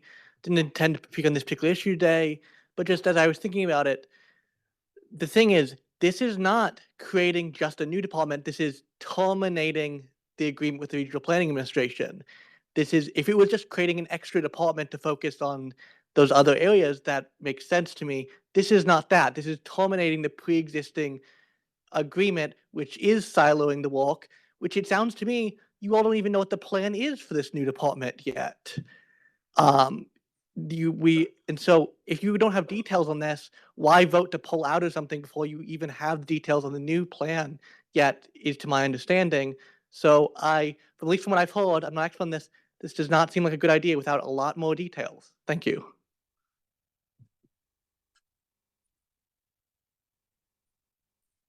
Jennifer Duval, Coulterville Road. I'd like to say that Plan Hamilton did not plan for existing ag commerce, growing ag, or Century Farms already existing. Sail Creek, Bakewell, and Coulterville, for instance, cannot incorporate or sustain an incorporation. There are not enough funds to sustain a incorporation year after year. So it's not possible for instance, some counties or some areas in the county to incorporate. Plan Hamilton did not plan for agriculture. It unplanned agriculture. So some of the RPA comments about challenges with agriculture are Hamilton County has limited public funds available for new sewer, roads, and fire services. Those were not addressed when Plan Hamilton passed in September. They also were not addressed during the amendments that commissioner brought up. Now, we did have other commissioners that came and had their own amendments, and those were not heard nor passed. So real estate development will continue to seek opportunities on septic and decentralized systems under existing A1 zoning. As Signal Mountain knows, there's already a failing decentralized, and there's no way to fix it. It just continues to make the land toxic. Support for maintaining agriculture uses and farms is consistent with the county long-term growth strategy if we would have planned for growth for agriculture. Real quickly, this was sent to me and it was published at a time. So no disrespect to anyone with RPA, because I respect all of you and what you're doing. Hamilton County has a 20-year minimum backlog of local road maintenance, improvements, safety, and drainage concerns, which are not addressed that create a future financial and liability risk. Furthermore, Hamilton County has few legal options available to raise funds to meet these needs without further increase in taxes. I'm not for increasing taxes. RPA functions under an interlocal agreement between Chattanooga and Hamilton County and manages regional MPO, which Catoosa and Walker County in Georgia. The city of Chattanooga, Hamilton County, and North Georgia counties make up the metropolitan statistical area with more than 600,000 residents. City of Chattanooga, with 189,000, is approximately a third of the MSA. A third of Tennessee residents in the MSA live in Hamilton County. Outside of the Chattanooga, and a third of the residents live in the Georgia area. Under Tennessee law, cities and counties have no funding source for local road improvements, drainage, or construction similar to special purpose local option sales tax.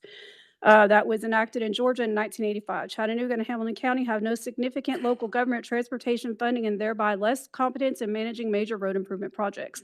Hamilton County has a volunteer fire department system and operations which cannot be sustained as the urban residential growth expands across the county. I'd like to back that up. While we were having a Plan Hamilton meeting, all of Sale Creek was out of water, as well as another county, neighboring county, Bledsoe County.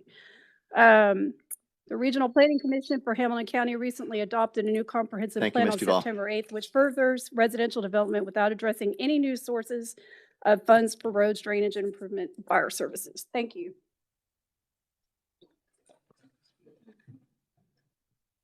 Good evening again. Montreal Bestley, 3731 Doris Street, Chattanooga, Tennessee, 37410. Chattanooga, Tennessee. I don't say Hamilton County, Tennessee. I say Chattanooga, Tennessee. So it makes no sense to divide something, to create more positions, to turn our back. I watched a couple of months ago us turn our back on Red Bank when they asked for $80,000 to help them out. But we were sitting here talking about we're going to divide a planning commission. It just doesn't make sense. I heard a few people get up here and say they're not represented, but you represent them, right? They vote for you to represent them, to talk about their needs. So there's no reason anyone should feel not represented. I understand what's going on in the unincorporated areas because sometimes in my area, I feel unincorporated. When my voice is not heard, when my roads are tore up, when my street is flooding, when I have a 4-foot puddle in my backyard, sometimes I feel unheard. So I understand, I get it. But you are here to represent the unincorporated areas as well. And splitting just doesn't make sense. Thank you.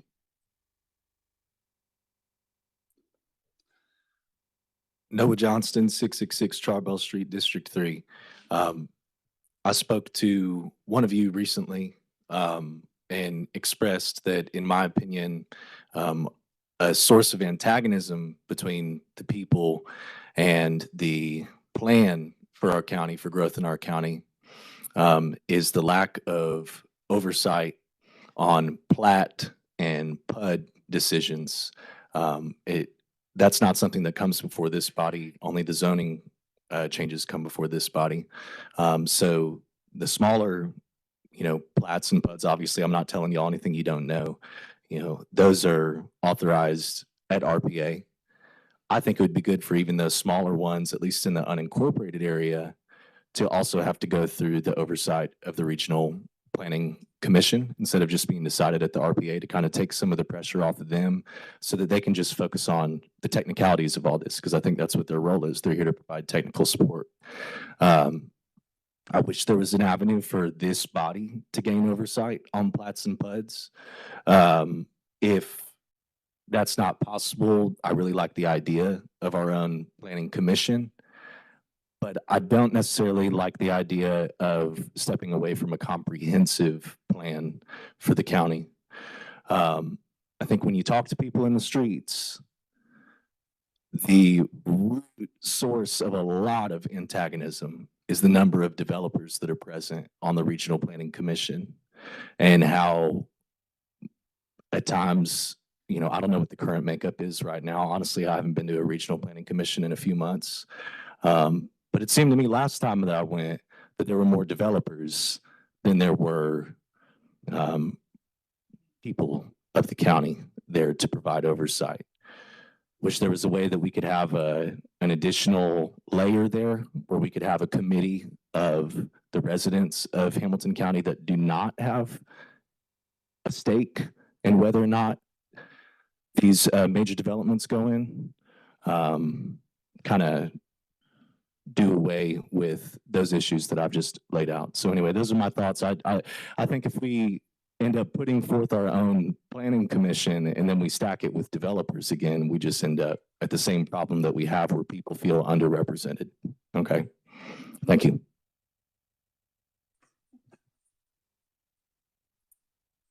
Thank you. Mike Price, Woodcrest Lane, Appleton, Tennessee. On July 21st of 2021, I stood before a commission, the commission at that time. There was a proposal to amend R1 to go to 50-foot wide lots, and 6,200 square foot in size and 5-foot side setbacks, and I spoke against it.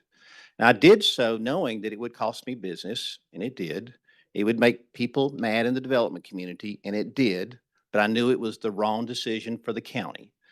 5 years later, here we are, and I think a lot of what is taking place and part of this discussion results from the vote of that day. This is an opportunity to look at, again, another issue that is coming up, and that's why I'm here to discuss it today. I don't think that this is the right move. Plan Hamilton was passed. When Plan Hamilton passed, it addressed the issues that have been brought up by these individuals that have spoken before and that those that have discussed this along the way. It has made requirements as it results to infrastructure. For instance, we have Eldridge Road where the developer is going to spend $3 million to upgrade a road, upgrade drainage, and put in a water main. That's new. That had never been done before in the history of the county to my knowledge. Sewer, sanitary sewer right now, by my estimation, 80% of this county, unincorporated, has no sewer. None. It's either under a moratorium or it doesn't exist. You're not going to get the growth.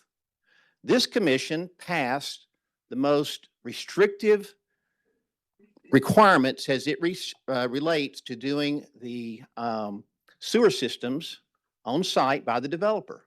Do you know how many have been passed since y'all took action on that? 0. None have passed.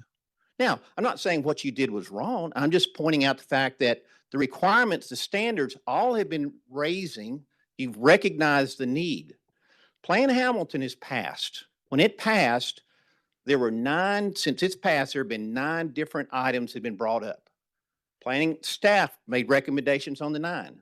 Of those 9, 7 were recommended to approve. They all approved.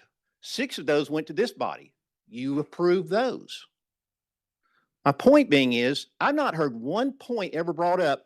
Here is our really points that we want to bring up where the staff is screwed up.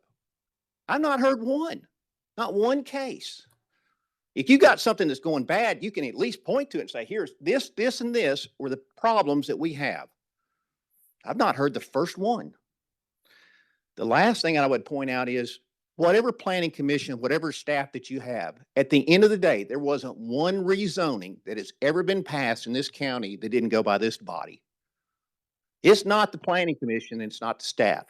This is the body that makes the decisions. Thank you. All right, seeing no further public comment, Commissioner Eversole, this was your item. Final answer. Thank you, sir. Thank you, Chairman. Mr. Price, I'm fixing to give you some. I brought this as my resolution. I mean, I'm the pink elephant in the room. And people say, why? What does this have to do about the county? Well, it has to do about this. Commissioner Helton, thank you for identifying what this resolution and truly is. It has nothing to do about Plan Hamilton. It has to do with that the county, unincorporated part of the county needs to take over the planning of it, not the RPA. Let's just do it in-house. Now let's talk about why we need to do it.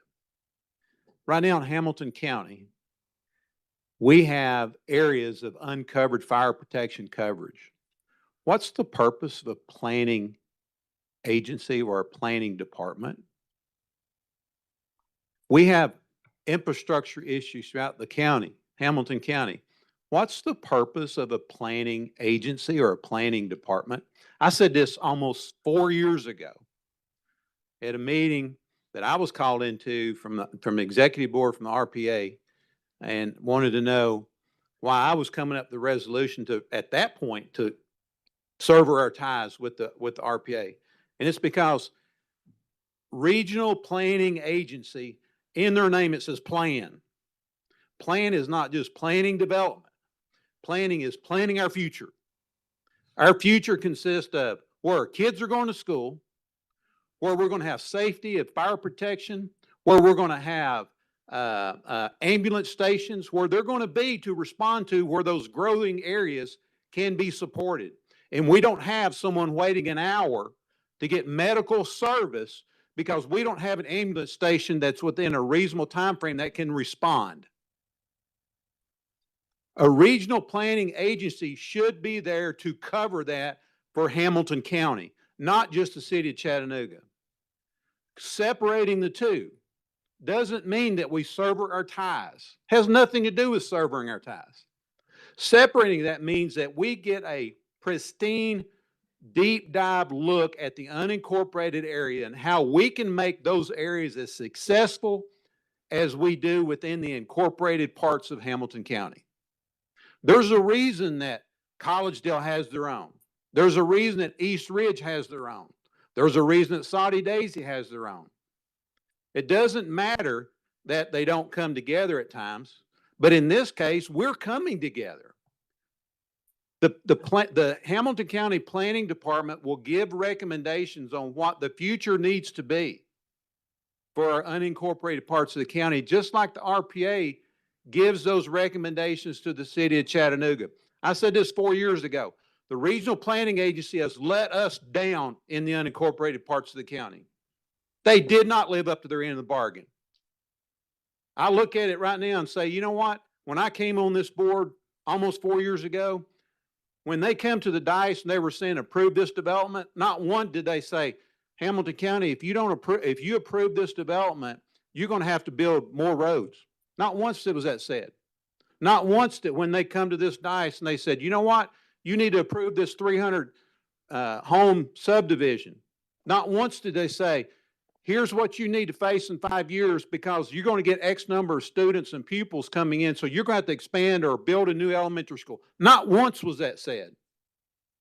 Where does planning come in from Regional Planning Agency? It's in the title, but it was not being shown when it was come up to the dais here.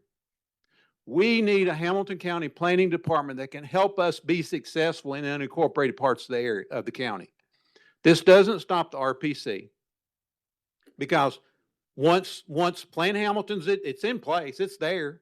This is not replacing it.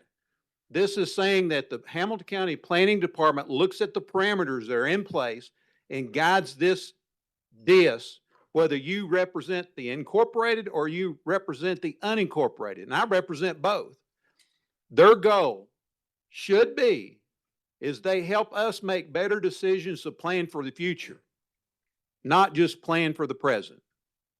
The Hamilton County Planning Department can and will be a success if it's managed correctly. And I look at a young man sitting in that back row there that him and I have had many conversations over the last few months about this, Mr. Janeway. Thumbs up means yes, right? We've had many conversations. We've discussed this. That's what the planning department will consist of. It's not there to replace Plan Hamilton. It's not there to do that. It's to put some things in place that we can make good decisions, not for tomorrow, but we can make good decisions for our community that's going to last 20, 30, 40, 50 years from now so that we can get rid of some of these bottlenecks that we've got so that we can do better planning around that. It's not to stop growth. It's to help us better plan around it. And I see you shaking hand. That's okay. We can agree to disagree, but we'll get up Sunday morning and we'll sit together in the pew together. And that's fine. All right. But that's the purpose of this. So, Mr. Chairman, I've said my 2 cents. I'm ready to vote. Sound like a full nickel to me. I'm gonna go to one more light and then we're taking a vote. Commissioner Mackey, I saw you turned your light on, sir.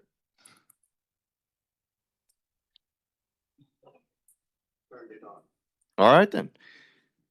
Madam Clerk, we are moving on to roll call on 326-15. Commissioner Baker? Yes. Commissioner Beck? No. Commissioner Chauncey? No. Commissioner Eversol? Yes. Commissioner Graham? No. Commissioner Helton? Yes. Dr. Highlander? Yes. Dr. Mackey? Pass. Commissioner Sharp? No. Commissioner Shipley? Yes. Chairman Smith? Yes. Dr. Mackey?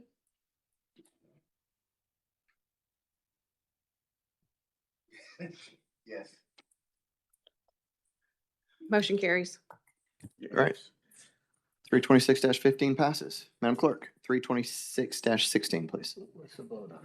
Resolution 326-16, a resolution accepting the proposal from Huber and Lamb Appraisal Group, Inc. for professional appraisal services for commercial property insurance valuation services for the Risk Management Department and authorizing the county mayor to sign any contracts necessary to implement this resolution.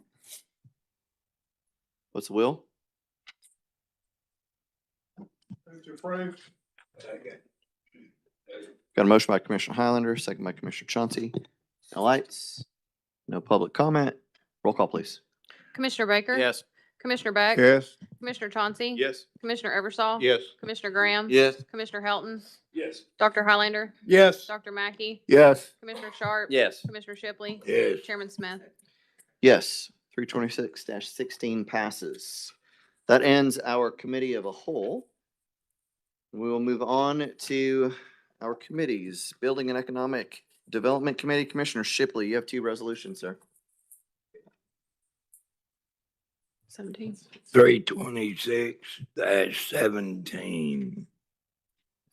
Resolution 326-17, a resolution authorizing the county mayor on behalf of Hamilton County to enter into and execute all documents relative to a lease agreement with Jailhouse Properties LLC for the occupancy and operational use of the former Hamilton County Justice Center located at 601 Walnut Street, Chattanooga, Tennessee, and a related parking lease for spaces in the adjacent county-owned parking garage. Motion to approve. Second. All right, I've got a motion to approve by Commissioner Shipley, second by Commissioner Baker. And I see one light. I imagine we'll start off with a few more. Commissioner Sharp. Thank you, Chairman.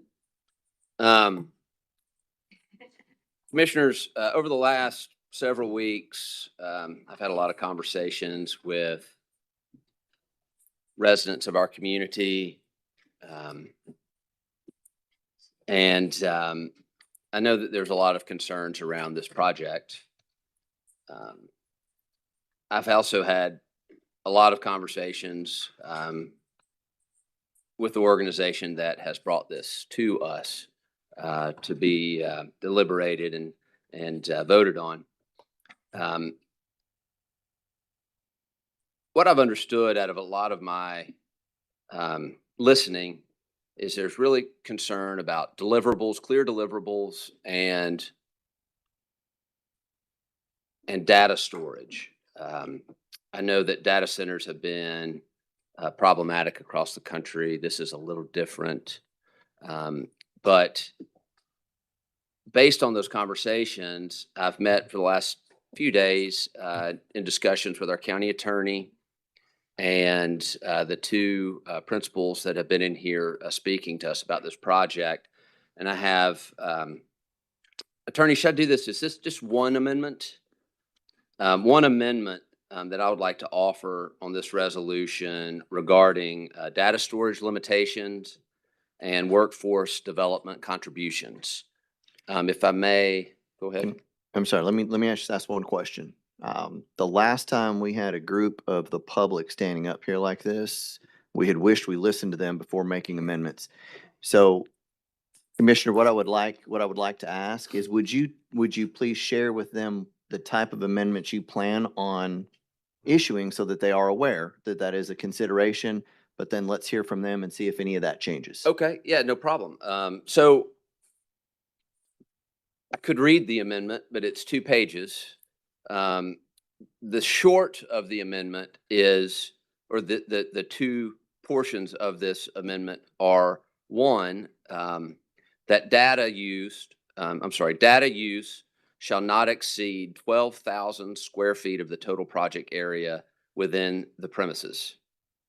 For the purpose of this section, data use includes, without limitation, server rooms, data centers, digital storage infrastructure, or other similar uses primarily devoted to electronic data storage and processing. Okay, that's one. Two, with regard to workforce development, the tenant has agreed to allocate annually an amount equal to 1 1/2% of the tenant's annual net profits derived from operations at the premises. This workforce contribution to support workforce development initiatives within Hamilton County. Use of the funds will include entertainment and creative economic workforce development programming, career and technical education programming within schools operated by the Hamilton County Department of Education. This conversation was refreshingly pleasant, honestly, with the developers of this project. They were very amenable to the request that I made, and frankly jumped at the opportunity to have this amendment offered. I certainly hope that the commission will support that, but absolutely, let's hear from the public, as I certainly want to hear from the public, and then we can have maybe our attorney would be gracious enough to read the amendment in its entirety and spare you from my stuttering. Commissioner, thank you for bringing those forward. Commissioner Highlander. Yeah. Commissioner Sharp is dealing with a lot of what I did. I've had a lot of questions from this about how much electricity, how much water it'll pull, and I've been assured that it's not as detailed as we think it is, but I think the limitations that Commissioner Sharp has is going to answer a lot of the questions. Thank you. Sir. Commissioner Baker. Yeah, and I'd like to thank Attorney Barnell for helping me on pages 14 and 15 of the agreement. There's lots of ways that we can get out of this agreement if for some reason it doesn't work. So I thank you for doing that. I do have a question for Mr. Lehman. Do you have any idea how much our annual expense to keep this building up is per year ballpark? When we took it over, we were spending about $224,000 in utilities. Our property management department under Mike, who's here, can comment. We've reduced that down to about $24,000. So we're currently paying about $24,000 in utilities. Although they're all turned off, we still have some lighting and some other stuff. You pay a minimum water bill and some other things, or I think we've actually got that turned off. But we've substantially reduced that. But it is, I'll just make the point I think we've made. It is a tremendous liability for us because it's been vacant and all the building systems have deteriorated to a point to where it's a liability. So, Yeah. And who did the RFP on seeing what kind of interest there was out there? well, we've done a couple over the last several years. We did one, if you may remember, through resolution we did a resolution through, or did some approvals through River City. They solicited it in 2022, formed a committee of potential reuse. And then we went through River City here within the last year to send out letters of interest, not through an RFP, but we did not receive any letters of interest. This prospect did come through that process, not specifically through River City. But this is the only viable prospect we've had or developer that has been interested in any type of adaptive reuse. Okay, thank you, Todd. Good, sir. Sure. Commissioner Helton. And Todd, just to kind of follow up on that, do you remember right offhand, or at least get us in the ballpark? We'd also talked about raising the building and maybe liquidating the parcel. And could you fill us in on the numbers on that? That's good. Yeah, I'm gonna let Mike. We think probably maybe $2 to $3 million to tear it down. One of our kind of priorities in looking at this was retaining the property because it's a very important piece of property, at least to the downtown campus between this building and the courts building.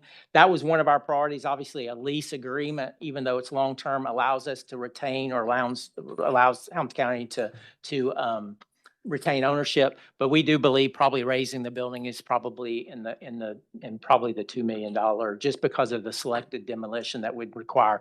I believe like 1.4, we may have gotten that estimate about 4 years ago. So we're elevating that a little bit. Yeah. Mr. Kirk, do you have anything to add to that? No, those are the numbers. A raised building. Again, the opportunity to sell that property, I think, yielded about $400,000. Yeah, as I recall, the net to the county was pretty low and not really not really worth the effort to do so. It seems like this may be the highest and best use going forward. All right, thank you. Commissioner Eversole? Thank you, Chairman. Got really a question for the attorney. She gave me the eye, so. I already know this, just want to get out in public. The lease agreement is for how long? 35 years. And in that 35 years, the annual starts off with how much annually? 375,000. And there is and it goes up annually, is that correct? Yes, by 3% annually. So 3%. Is there a clause? Has there been a thought that we look at after so many years that we revisit that?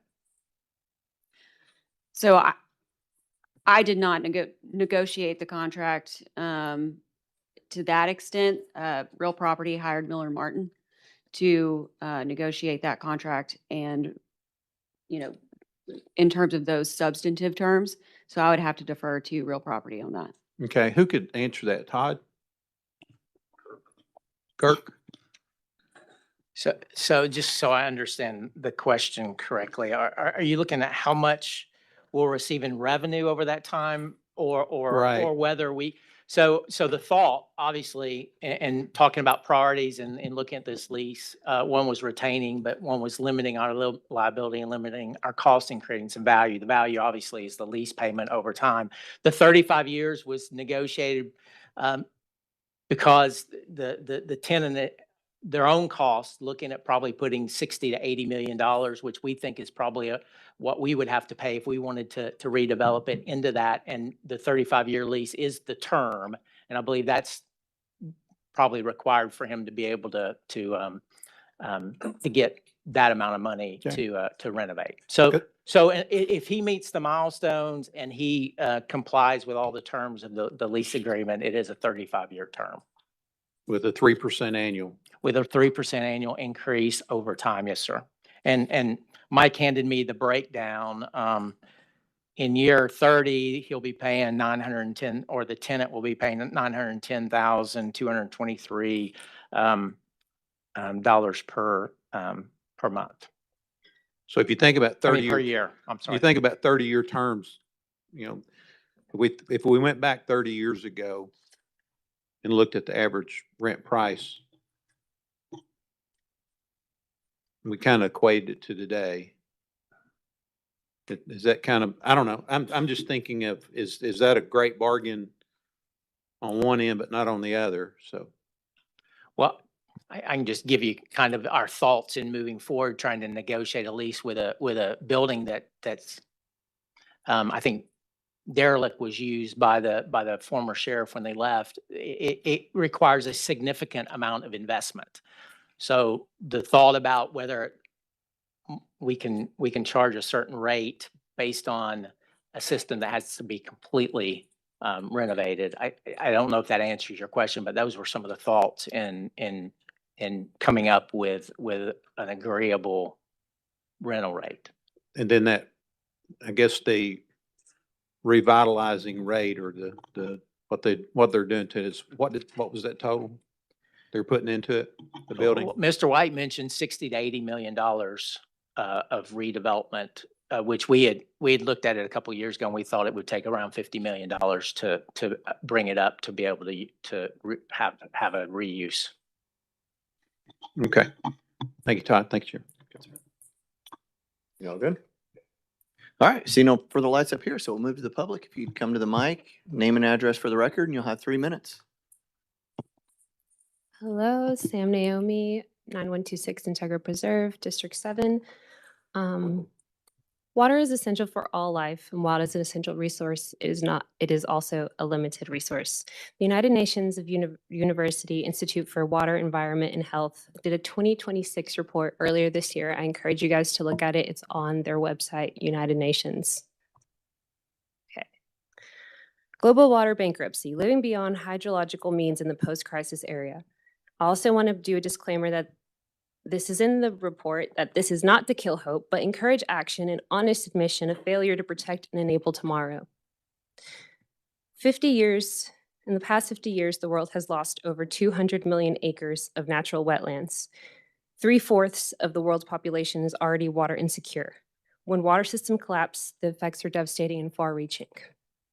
Harvest declines, livelihoods are lost, communities misplaced, tensions escalate, cities become increasingly unlivable, foundation of peace and stability are undermined. These data facilities consume enormous volumes of water. To cool off primarily the processors that power the AI chips, we can look at other states that have already implemented these data centers, like Texas, which is already a severely susceptible state to drought. One of their data centers alone, or altogether, they have consumed 50 billions of water annually, and by 2030, they are projected to reach 40 billion. Satellite photos of the Lake Corpus Christi in Texas has shown that between the years 2021 and 2025, over 4 years, the mass has shrunk significantly. You can look at these satellite images on the report as well. It is now shrunk to half its size.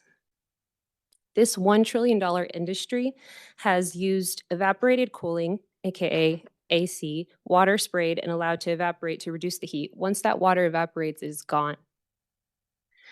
Typical hyperscale data center can use up to 20 million gallons of water per year. That is the equivalent of a town of tens of thousands of people using water for 1 year.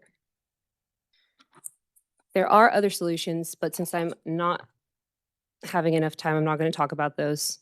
Principles for governing water bankrupt systems. Tell the truth about limits and losses. Denial and delayed acknowledgement of failure is the biggest and damaging response to water bankruptcy. Be transparent with communication. What will be lost? What cannot or will not be restored? What can still be saved? With coordinated leadership, integrated approaches, and sustained investment in the prevention of water loss, water can become a catalyst to bring people together for resilience and prosperity. Thank you.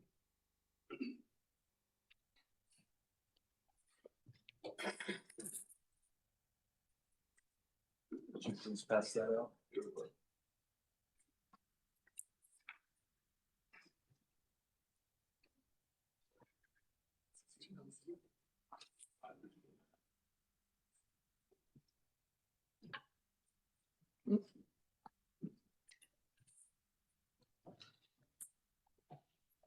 Mr. Johnson? Yes, sir.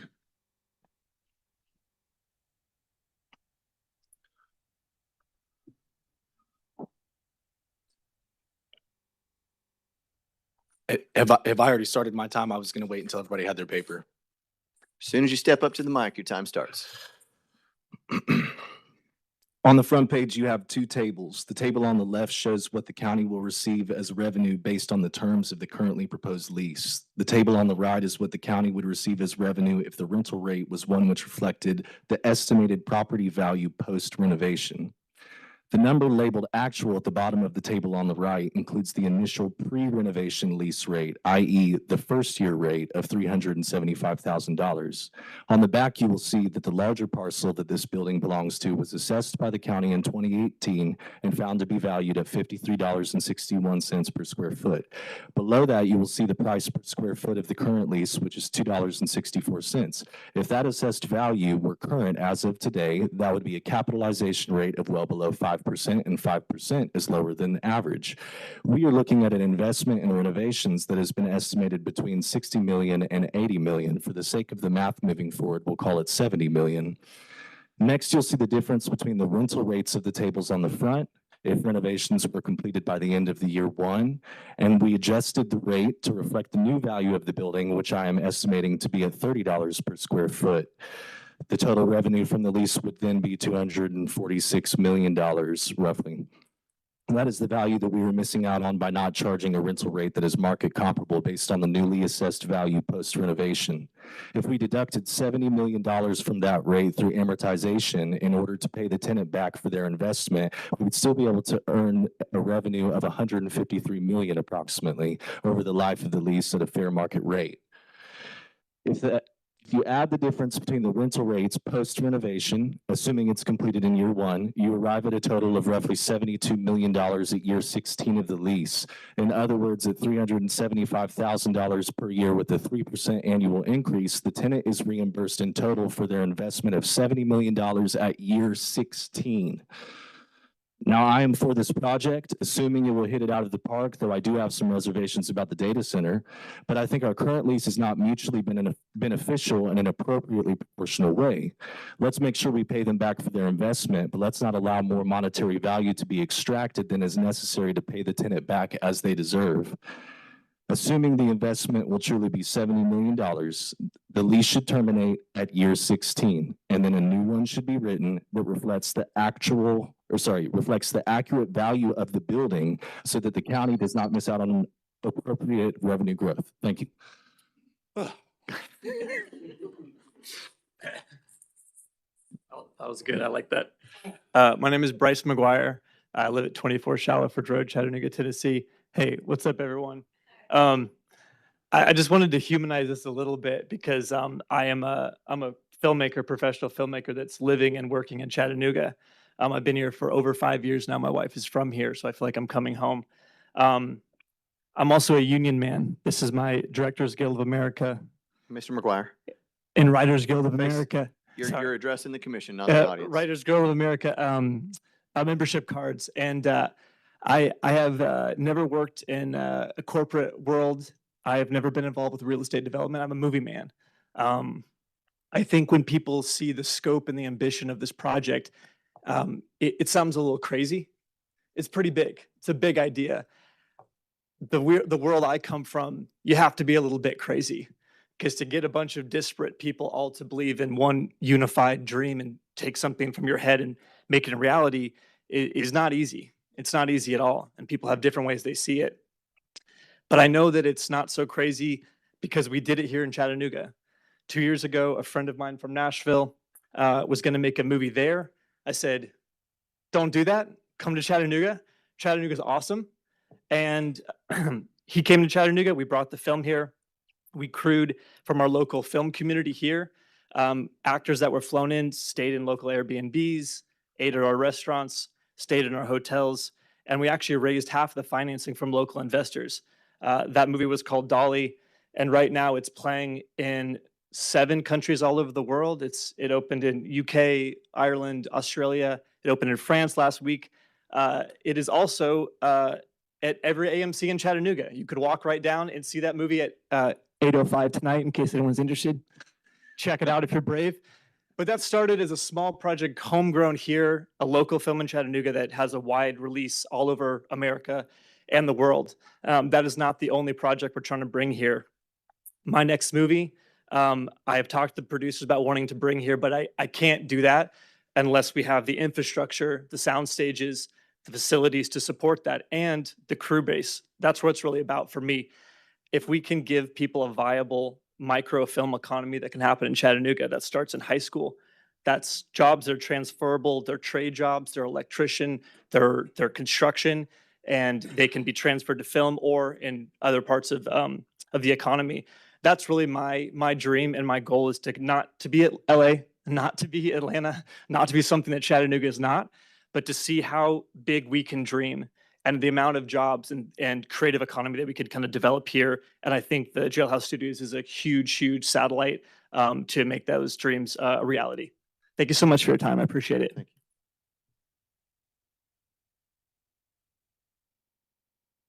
Good afternoon. My name is Mark Hutchinson, 4935 Bal Harbor Drive, District 9. When I came to Chattanooga in 2017, I had 3 employees. I'm a retired or former chief deputy from East Tennessee, did a lifetime in law enforcement, started a company in Athens, Tennessee, and moved it here in 2017 with 3 people. Now we have about 130. We've grown very significantly in this community, and I like to think that I have a good reputation. I also think that the people that have brought this project forward have a good reputation in the community. I don't have to name the names, but all of you know who those people are. And never before have I ever heard of them trying to do anything nefarious that would hurt or harm the economy of Chattanooga or Hamilton County, would hurt a single person, would take our water. None of that has ever happened despite the years of development that have occurred throughout the past. And you know, one thing that I learned as a law enforcement officer is that there are a lot of megaphones out there that want to speak against law enforcement. And I dealt with that throughout my career. But here's what I learned. The people with megaphones are generally the minority because the people that support you are silent. That's the reason you haven't heard a big push forward on this. It's because those people are silent. It's only the people that are against things that generally have megaphones. You've heard from one of the biggest producers on the planet, Rodney Jerkins. He stood here a few months ago. He has produced just about every large name in music in the world. He came here to say Chattanooga has an opportunity. If we don't take advantage of people like that who have the platform of the entire world, we are leaving a lot on the table for our communities and our youth. One of the last things that I want to say that hasn't been brought up much here about this project is the amount of training for youth. We can either say to a child in the inner city, why don't you become an electrician? Or why don't you become a carpenter? And they're like, I don't know. Or you can say, why don't you become a carpenter to work on these film stages, to build sets? Why don't you become an electrician to be involved? That's much more exciting. Let's give these kids a future. Let's let them know that they don't have to live in poverty or get into a gang. Thank you. Mr. Hutchison. Name and address for the record. All right. My name is Becky McCauley, and I'm from 1136 Dartmouth Street. I am under Commissioner Sharp, his district. First of all, I would like to thank all of you commissioners for all the hard work you did to preserve Enterprise South Park and now heading towards McDonald Farm being a state park. We have now been designated a national park city federally, and that is a great honor. We have many resources that are natural here. We live in an awesome place, and we want to keep it that way.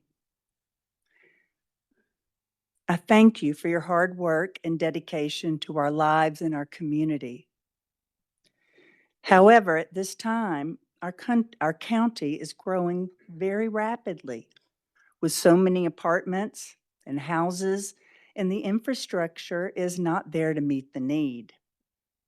Our water and sewage system treatment is very stressed. Sewage can be smelled in Coolidge Park and in my neighborhood and off of Amnicola Highway, for example. A quantum computer artificial intelligence data center will use tremendous amounts of water and further stress our already beleaguered and taxed water system. I found out that a small unit requires a dilution refrigerator that needs to operate in a state of temperature colder than outer space. About 185,000 gallons of water, it said, must be used per day to keep the state going. I don't think that we have the ability to keep this situation happening. Also, artificial intelligence does not provide jobs. It takes away jobs. We have many good actors and actresses in the city who need jobs. Theater has been going on for thousands of years without AI help. So has music and film production since the late 1800s. We do not need a data center that scarfs up the water and takes away jobs. Also, oh, whoops. Well, my time is up. Thank you, Ms. McCauley. Thank you very much for letting me speak. Thank you very much.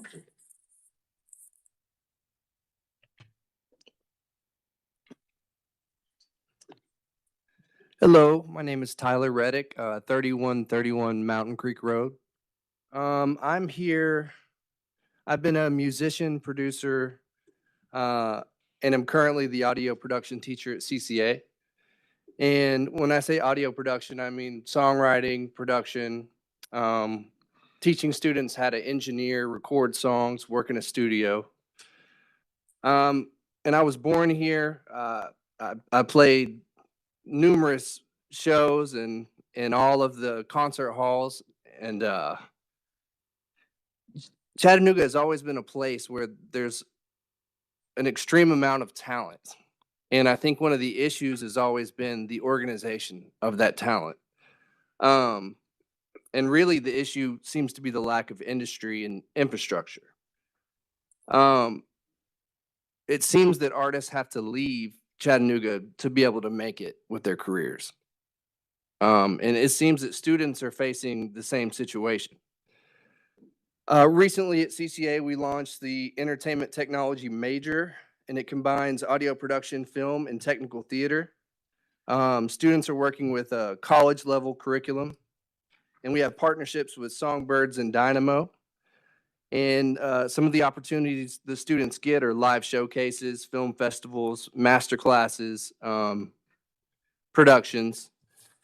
But even with these opportunities, there's still no clear local career pathway. So once again, students will still have to leave Chattanooga for real opportunities. With Jailhouse Studios, it seems to be the bridge between education and real careers. It'll be a central hub for music, film, and production. It creates real job pathways locally, connects students, educators, and the industry. You know, when I'm looking over the options for the students with post-secondary or job options, it seems to be we just send them to different cities. And it would be a beautiful thing to be able to have them in these cities being able to do what they really love. So right now we're preparing students to leave, and I think this is a way we can give them an opportunity to stay. And I just felt as a teacher, it was important for me to come and speak my mind on this, and I appreciate it. Thank you.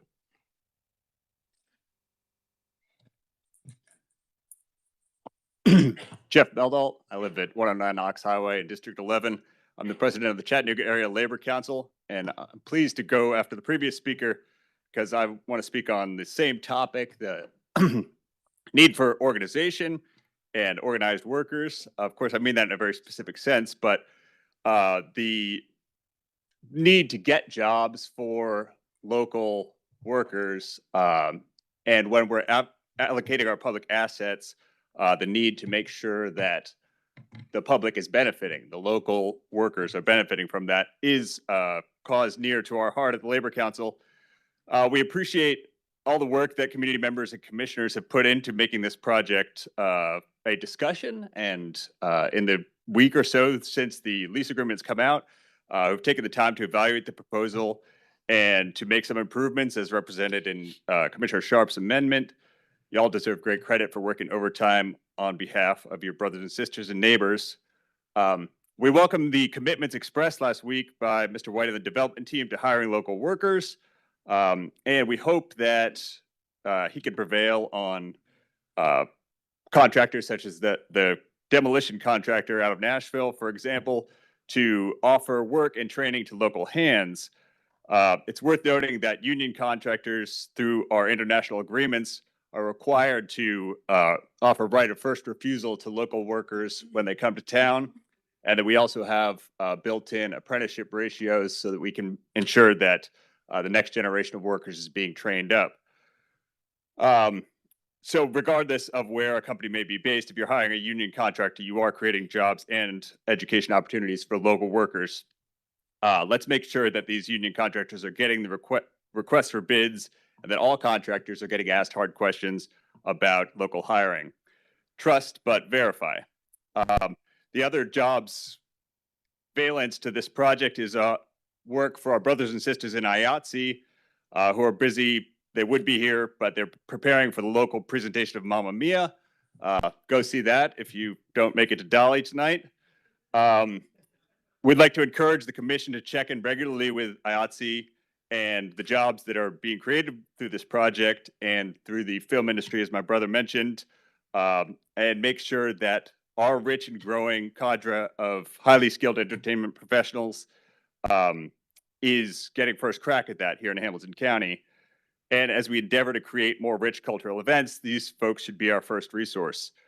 By investing in these workers, we keep money circulating in the local economy, and we ensure that our homegrown workers and taxpayers, your constituents, are the ones flourishing. Thank you for your time.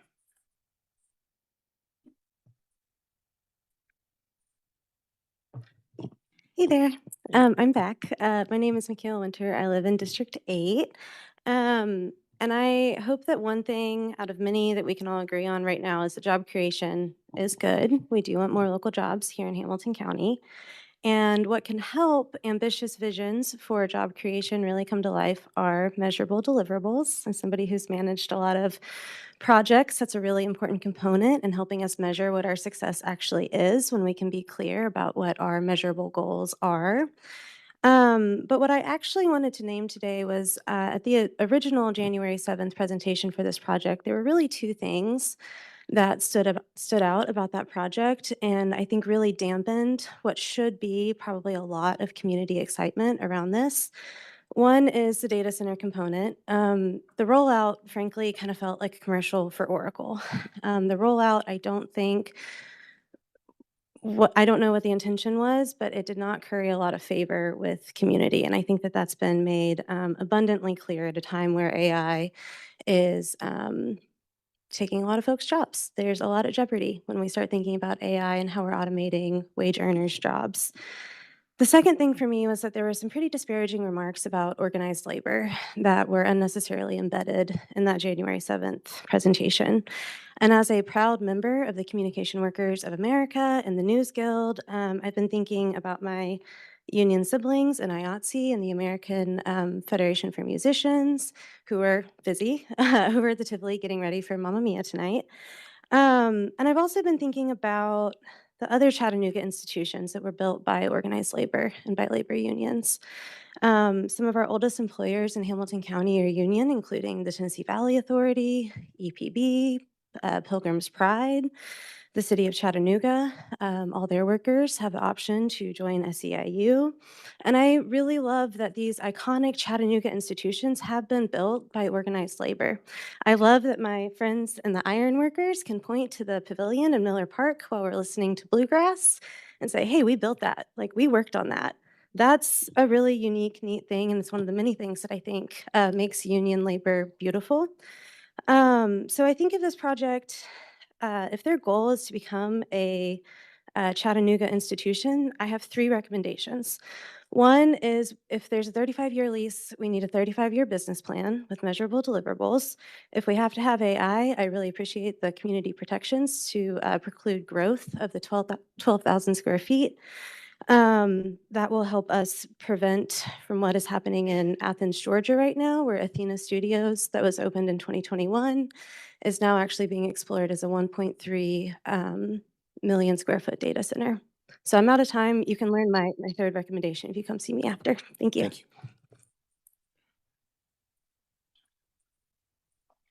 Evelina Cote, District 4, 5 Crescent Park, Ridgeside, Tennessee. I echo the comments from other speakers regarding labor unions. I'm a proud union member and a member of the Chattanooga Democratic Socialists of America.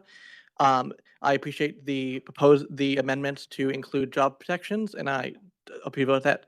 I also want to talk.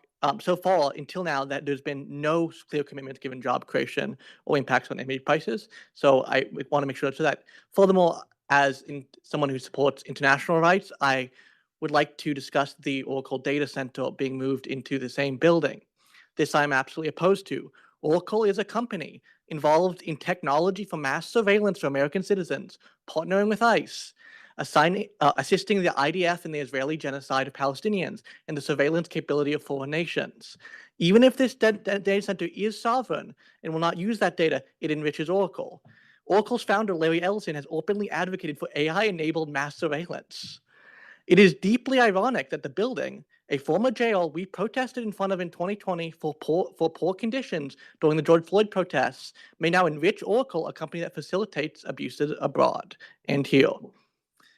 The company, the sponsor, one of the sponsors has already stated that Oracle is not a major part of this project and doesn't depend on it. If this is true, it should be easy to pull out.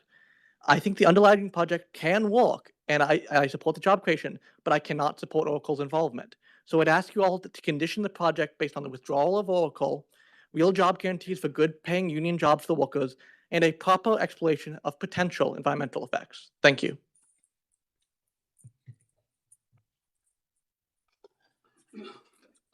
Hello, my name is Zach Watts, 1402 Braden Road, and I'm the Chief Technology Officer for a tech company located here in Chattanooga that employs over 100 Chattanooga and Hamilton County residents. And I'm here to talk about ethics in AI, data center technology, and the arts that it brings to this project, and the people that lead it are doing it for the right reasons. And the involvement of AI is something that I am excited about, because artificial intelligence, especially in regard to agentic workflows, are here to stay. They are a part of our lives, and the sooner we acknowledge that and accept it, the better we can learn how to implement it in smart ways. The arts is something that is on the chopping block if AI goes the wrong way. And the fact that this center is fully integrated into something that's geared toward arts and art creation is really exciting, because it's going to teach people how to involve this the correct way. It's also going to help train people here in Chattanooga, so that I'm not constantly having to look for remote workers in Silicon Valley or Atlanta or Nashville. I'm going to be able to source high quality technical talent right here. The last thing I'll end on is the technology that's being brought here to power this data center is not like typical hyperscale data center technology. It requires a fraction of the natural resources that those centers that power Meta, Google Cloud, AWS, Azure, all of the big names that we are used to hearing about. This technology is much more oriented toward support and sustainability. And I think that Chattanooga should be proud to be one of the first cities to have this type of technology right here within our bounds. So thank you for the time. Thank you. Andrew Peters, 40011 Bentwood Cove. Commissioners, thank you for the opportunity to speak. This is a project that represents a massive investment in the local community here. The goal is to create jobs, move the needle for students, move the needle for the local school district, and create solid income for the creatives and bring them from Atlanta and Nashville here. We're a hub. This is also not an Oracle project. That's been the elephant in the room since day one. They think this is Oracle, and they forget about the music industry. They forget about the movie industry. They forget about everyone that we're bringing here. The focus has just been Oracle. This is not an AI data center like you see all across the world. This is not a multi-million-dollar, 100+ megawatt system that's coming into town. This is to protect the artists that are coming here. This is to protect the people like, Bryce over here doing movies. The data that we have, it's the security around the data. So we're not using water for the cooling of this. This is a closed loop system that they plan on using. This is something to keep the film, music, and digital production it holds a bar. If this information gets out, say they're doing movies, they're doing music, anything like that, and somehow it gets leaked out, well, that album's done. That music, is now out and it's not protected anymore. So we have to protect that at all costs. So the confusion has been obviously about the water. that's not taking shape here. But let's talk about what this project does bring. It's bringing a lot of money to our city. You've got actors, actresses, musicians, and everyone coming in, which is going to boost it. And projects like this is the kind of opportunities the cities that obviously are competing against us are attracting. So with this, success means hundreds, yes, hundreds of high-paying jobs. I think the last time that we did the math on this, you've got jobs that are average salary of $85,000 that are coming into this. So from a local resident and someone who loves music, loves movies, I want to see that being brought here. And we look at the sound stages that's being brought in. We're talking about a 150-foot LED screen that now we can film right here in town and use the technology that EPB is supplying us to send this via, fiber to Hollywood. So now we don't have actresses and actors having to fly all over the place. They can do things remotely. And I just think that's big for the city. And we haven't even gotten to the part about the education system. Well, it's opening up for the kids. As you know, kids want to move out. They want to do big things. Where they go in other cities. They're leaving Chattanooga, going to Atlanta, going to Nashville, Miami, New York, LA. Why don't we keep that here in our own city and boost it the way we need to? Thank you for your time. Thank you. Chris Willis, 657 Courtney Lane, 37415. I'm a professor at Chattanooga State, media production, and I've taught for 25 years at UTC in Chattanooga State, and have been telling students for years, you're going to have to go to MTSU to get to Nashville. You're going to have to connect with Georgia Film Academy to get into the business in Atlanta. For the first time in 25 years, I've been able to tell my students, you could have a job locally if this goes through. And it's a wonderful opportunity. We have all the pieces in place. I appreciate the explanation of the data center. I realize that's a concern. I'm an environmentalist at heart, and I was mad at y'all about the Enterprise South, but I'm grateful we got the right decision there. And I have no qualms about the environment as related to this project. We'll see down the road. But anyway, I just wanted to voice full sort of support of the two resolutions. I think it reins in some of the potential for issues and should buy in some public support. And this is, we have curriculum ready to go. Chattanooga State is going to be, we were brought in early on to tour the facility. We have a lot of big ideas and we want to implement them in this space. Thank you. Thank you.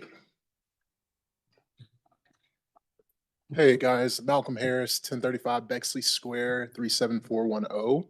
I'm pretty sure I have a parking ticket, so this is going to be well worth it. I support this wholeheartedly, and no, please don't. I support this wholeheartedly, and the reason is because you got to think, Chattanooga, we're at a crossroads right now. It's either evolve or evaporate, right? And Huntsville, our competitors, Knoxville, so on and so forth, they're going to be able to get this opportunity if we do not support this. And I'm from Atlanta, and I will never move away from Chattanooga. This is home. I want it to be here for the rest of the time. And I want to be able to have this for creators like myself. I'm a podcaster. I work in one of the biggest sectors in Chattanooga in logistics. And it is something that is taking off, and I want to be able to provide that opportunity for a young Malcolm that is currently at Chat Prep, or that is, going to be at, a different high school, so on and so forth. So with that being said, I truly do think that just with this project, it's going to be able to help out so many children, and then also the entertainment space as well. We're at a crossroads as we speak. You have the, hip hop community in Memphis right now. People don't want to go there because it's dangerous. This is like a utopia when you come to Chattanooga. When you think of everything wholeheartedly, when it comes to the city, a lot of artists want to be here. Atlanta, it's so saturated. Guys, I hate waiting in traffic. I can get in my car right now in Chattanooga and get anywhere between 20 and 25 minutes. We need to capitalize on this, or competitors are going to be able to do this. And lastly, I will say, I'm really tired of talent leaving Chattanooga. We've had NBA MVPs, Shai Gilgeous-Alexander, go from Hamilton Heights to have to leave to be able to reach his full potential.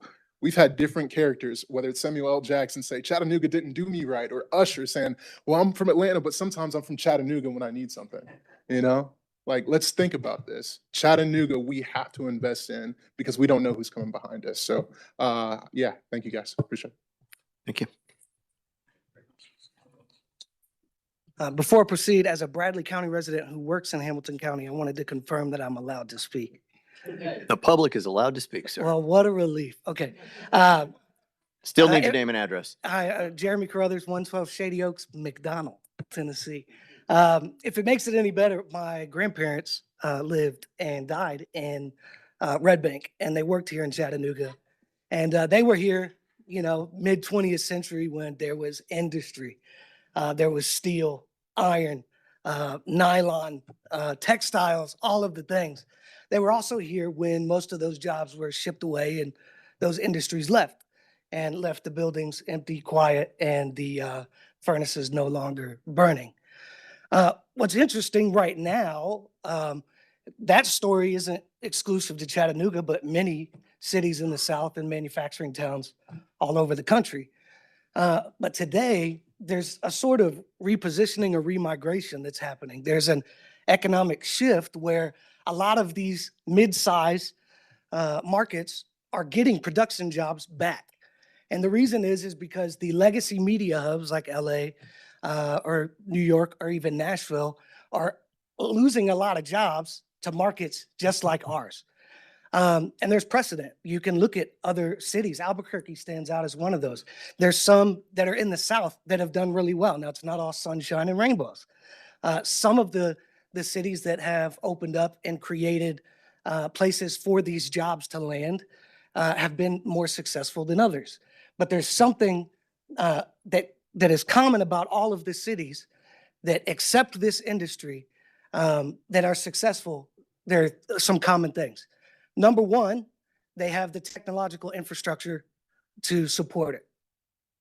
Chattanooga has that. Number two, they are geographically positioned to support it.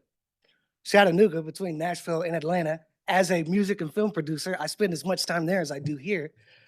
We're positioned there as well. And the other thing is most of the projects that really succeeded had a heart for local people. I've worked closely with Dynamo Studios and some of the leaders of this project. I don't have to guess what they're going to do after this project is done. They've already proved it, and that's readily available. I know there's a lot of fears around new things, especially when it involves technology. If you'll remember when electricity was being introduced to homes, the critics were saying that it was like letting lightning in your living room. I know AI sounds scary, but I think the AI and the Oracle and some of these arguments have been conflated to be something that they're not. I learned that when I looked through the public record, when I talked to the project managers, and when I simply looked through local media, and I would encourage everybody else to do. I wholeheartedly support this project, and I want to see Chattanooga return to its formal economic glory. Thank you.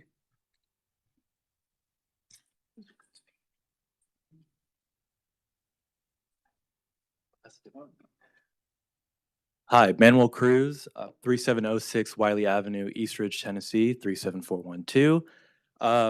First, I want to say I love the arts and I love movies, so I'm in support of that. And I want to also say that a couple people before me said that if these jobs are to go to anyone, they should go to jobs that are well paid, that are organized labor, that have protected rights, and I support that too. I really have one major concern with this project, and that's the data center. So the data center and supporting the arts, so they don't have to live together. As I recall, I mean, I'm kind of young, I'm 30, but movies were made before AI. So data centers aren't absolutely necessary. But my main concern is that data centers at scale increase electricity prices.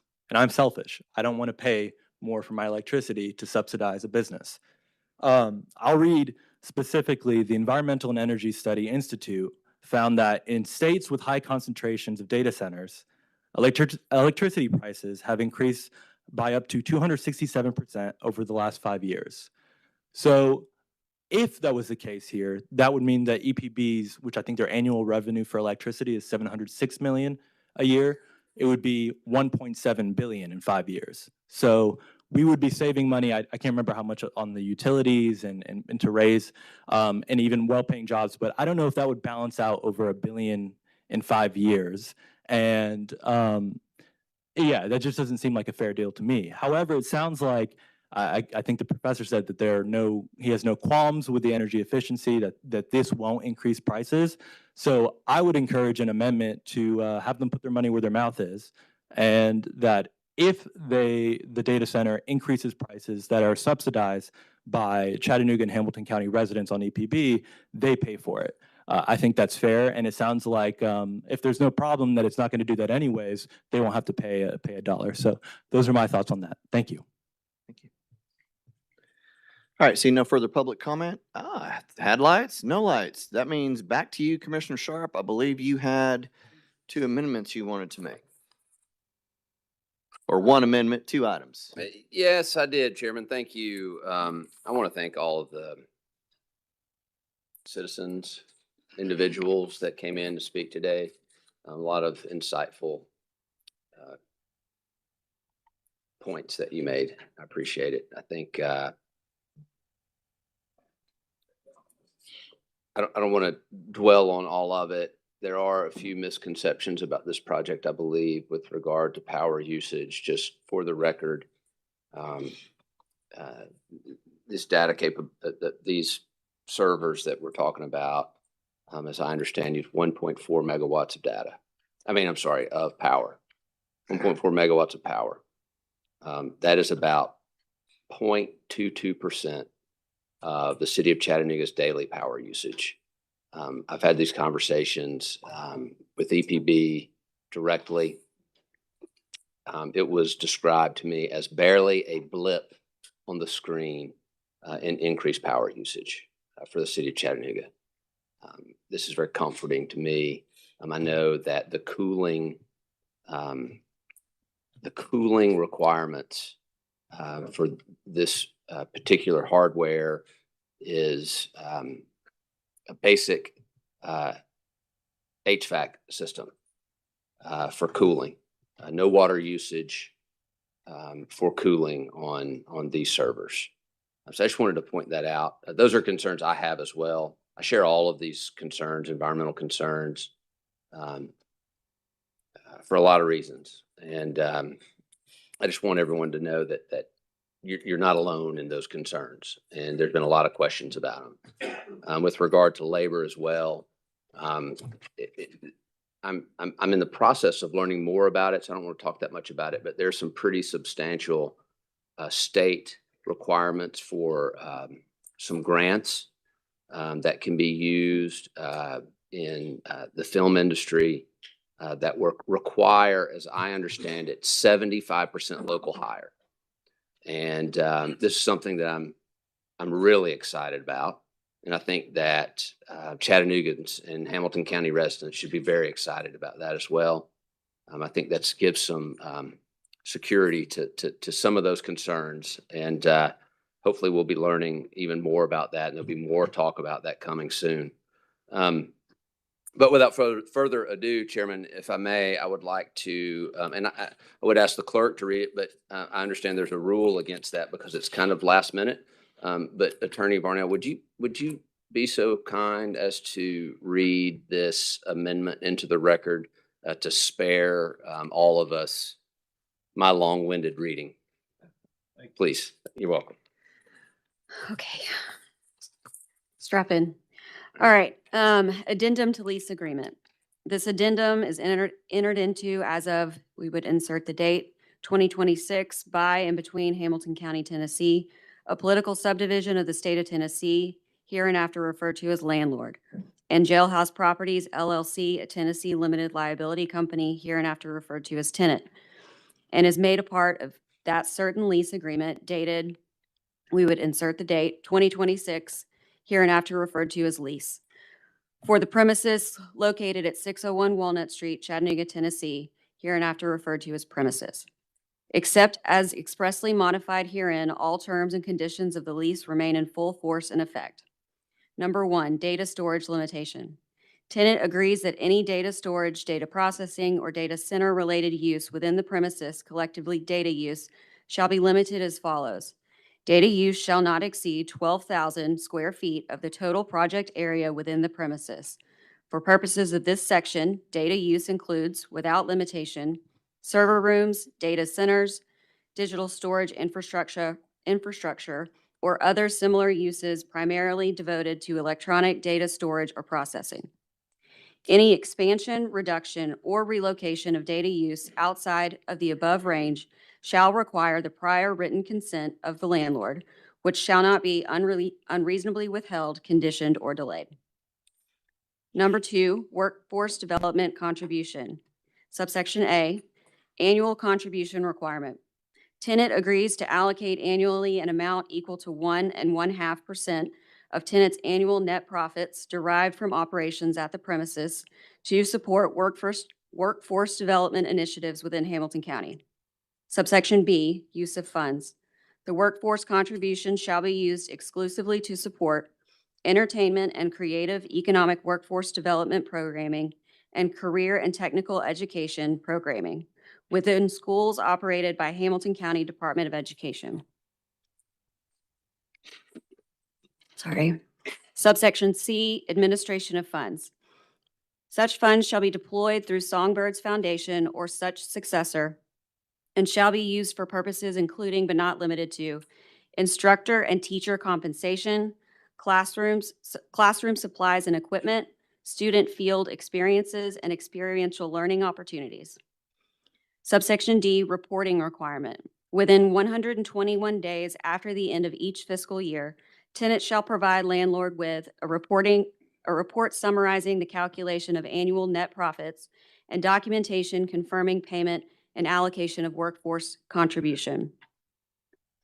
Subsection E, duration. The obligations set forth in this section shall commence upon the first full fiscal year following substantial completion of redevelopment work and shall continue throughout the term of the lease.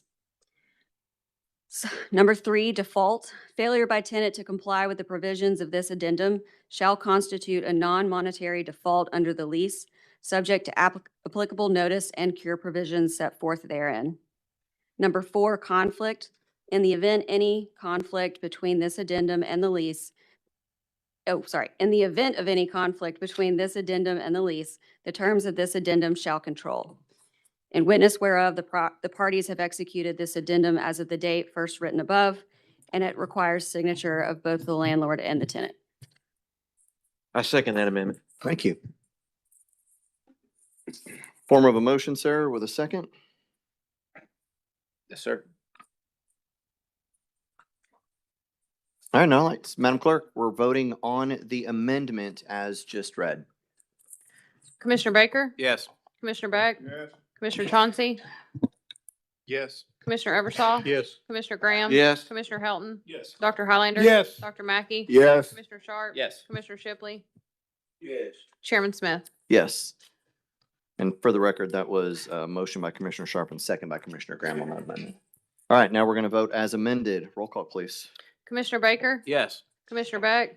Commissioner Chauncey? Yes. Commissioner Eversol? Yes. Commissioner Graham? Yes. Commissioner Helton? Yes. Dr. Highlander? Yes. Dr. Mackey? Yes. Commissioner Sharp? Yes. Commissioner Shipley? Chairman Smith? Yes. 326-17 passes as amended. Back to you, Commissioner Shipley. Next item.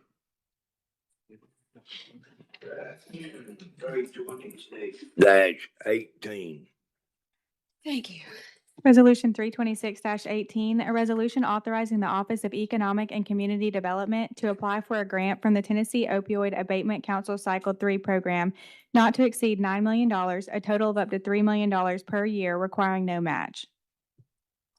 Motion to approve.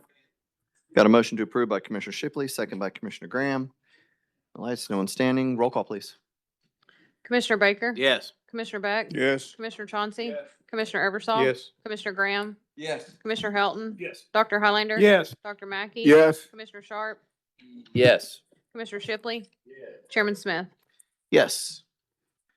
All right, moving on to 326-18 passes. Moving on to Rules and Legislative Committee, Commissioner Helton, you have one. Thank you, Chairman. Madam Clerk, would you read 326-19? Resolution 326-19, a resolution reaffirming Hamilton County as a hybrid entity and designating its covered entity components in Part 2 programs. Move for Motion- approval. Move for approval. Sorry. Got a motion by Commissioner Helton, second by Commissioner Highlander. No, it's already been long. Commissioner Sharp, sir. Real quickly, sir, thank you. Attorney Varnell, the questions there was, I think, 3 words that we addressed in the last meeting, and those are currently in the resolution as written today, correct? Yes, sir. Thank you. Thank you, Chairman. All right. No further lights. Roll call, please. Commissioner Baker? Yes. Commissioner Beck? Yes. Commissioner Chauncey? Yes. Commissioner Eversol? Yes. Commissioner Graham? Yes. Commissioner Helton? Yes. Dr. Highlander? Yes. Dr. Mackey? Yes. Commissioner Sharp? No. Commissioner Shipley? Chairman Smith? Yes. 326-19 passes.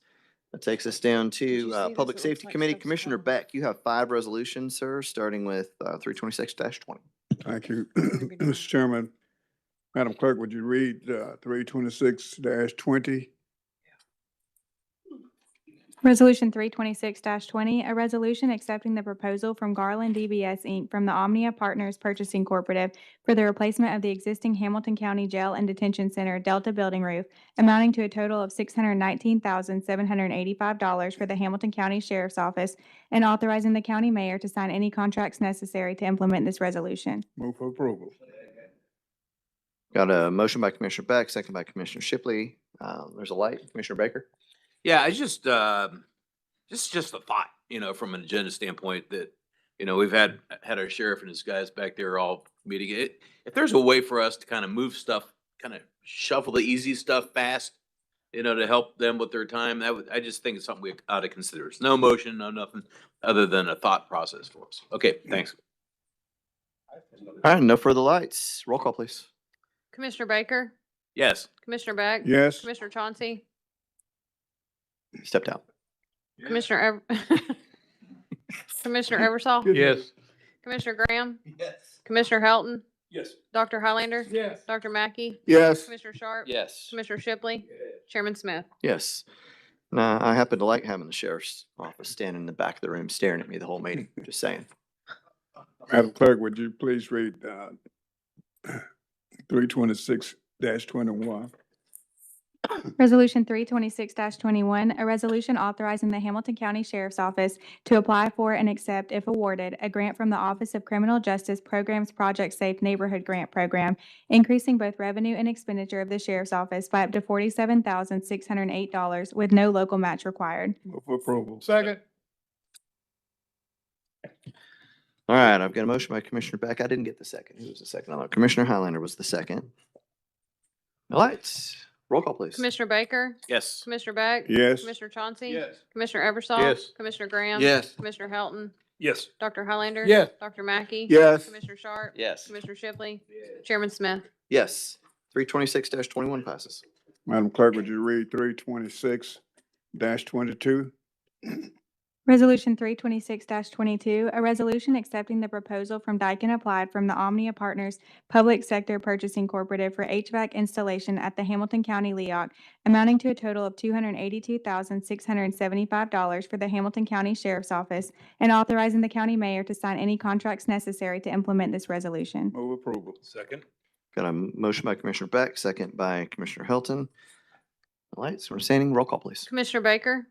Yes. Commissioner Beck? Yes. Commissioner Chauncey? Yes. Commissioner Eversol? Yes. Commissioner Graham? Yes. Commissioner Helton? Yes. Dr. Highlander? Yes. Dr. Mackey? Yes. Commissioner Sharp? Yes. Commissioner Shipley? Chairman Smith? Yes. 326-22 passes. Madam Clerk, would you read 326-23? Resolution 326-23, a resolution authorizing the submission of a grant application to the Tennessee Highway Safety Office for federal fiscal year 2027 highway safety funding with no required local match. Move approval. Second. Got a motion by Commissioner Beck, second by Commissioner Highlander. No lights. Standing. Roll call, please. Commissioner Baker? Yes. Commissioner Beck? Yes. Commissioner Chauncey? Yes. Commissioner Eversol? Yes. Commissioner Graham? Yes. Commissioner Helton? Yes. Dr. Highlander? Yes. Dr. Mackey? Yes. Commissioner Sharp? Yes. Commissioner Shipley? Chairman Smith? Yes. 326-23 passes. Madam Clerk, would you read 326-24? Resolution 326-24, a resolution authorizing a contract between the State of Tennessee, Department of Human Services, and the Juvenile Court Child Support Division of Hamilton County, Tennessee, and authorizing the county mayor to sign any contracts necessary to implement this resolution. Move for approval. Second. All right, got a motion by Commissioner Beck, second by Commissioner Hilton. No lights. Standing. Roll call, please. Commissioner Baker? Yes. Commissioner Beck? Yes. Commissioner Chauncey? Yes. Commissioner Eversol? Yes. Commissioner Graham? Yes. Commissioner Helton? Yes. Dr. Highlander? Yes. Dr. Mackey? Yes. Commissioner Sharp? Yes. Commissioner Shipley? Chairman Smith? Yes. 326-24 passes. Commissioner Beck, I see your light, sir. Just like to reiterate something you said some time ago, that we don't just rush through these at voting time. We have discussed them during the agenda. So that's why we're going so fast right now. Thank you, Mr. Chairman. Thank you for the reminder, sir. All right, that is everything for public safety. Commissioner Highlander, Public Public Works and Zoning, you have 4 items, sir. Yes, sir. Madam Clerk, would you read 32625, please?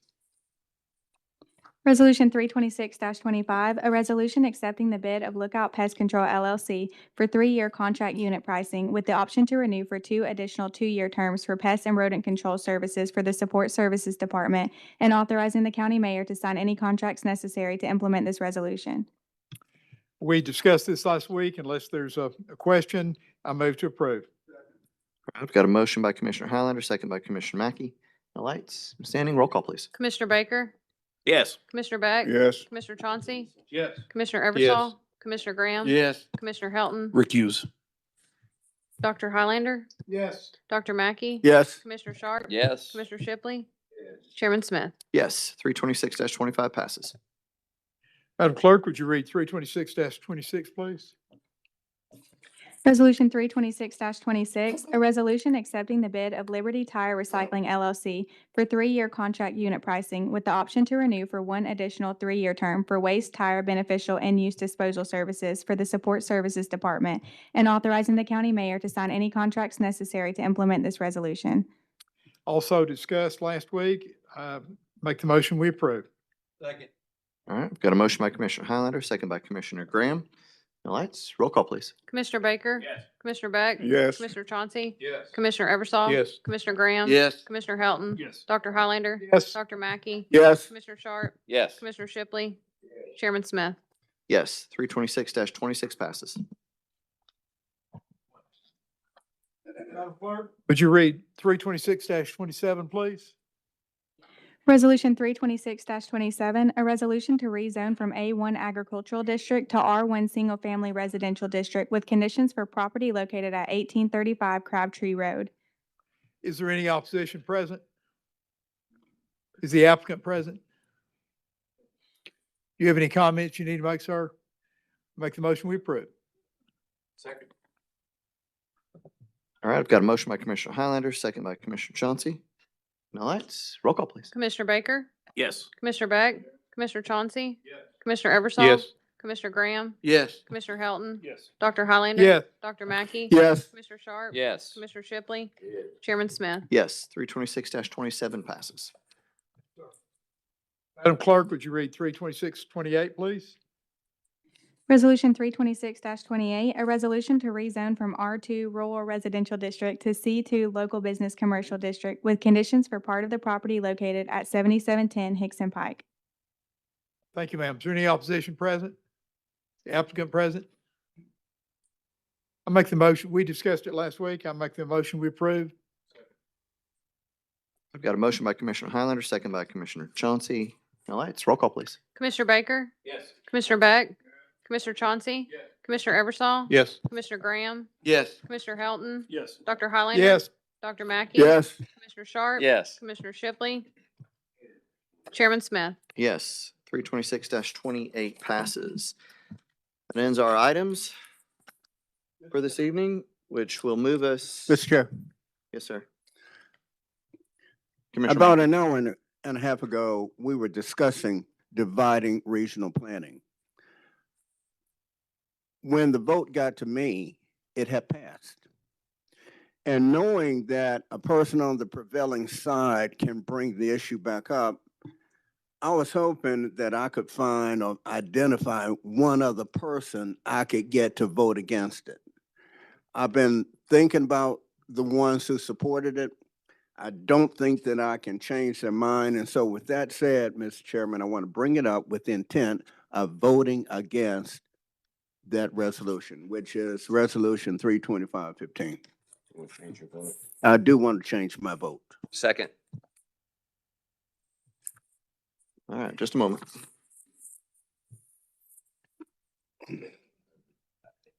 Well, it passed, but when it got to me, it had passed. All right, so 326-15, Commissioner Mackey, you would like to change your vote on that. Madam Clerk, do we need to bring this up for reconsideration and take a full vote, or can the commissioner request a change of his vote? It would need to be reconsidered.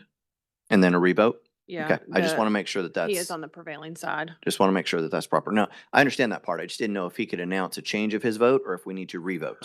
We do need to revote. Okay, just making clear. Can you confirm the second on that for me, please? We do not have a second on that. Wait, Oh, yeah. I'm sorry. I'm sorry. Second. Commissioner Sharp, I didn't hear you. Yeah. of course. So what's going to happen, Chairman? All right, we have a motion to reconsider 326-15 with a second.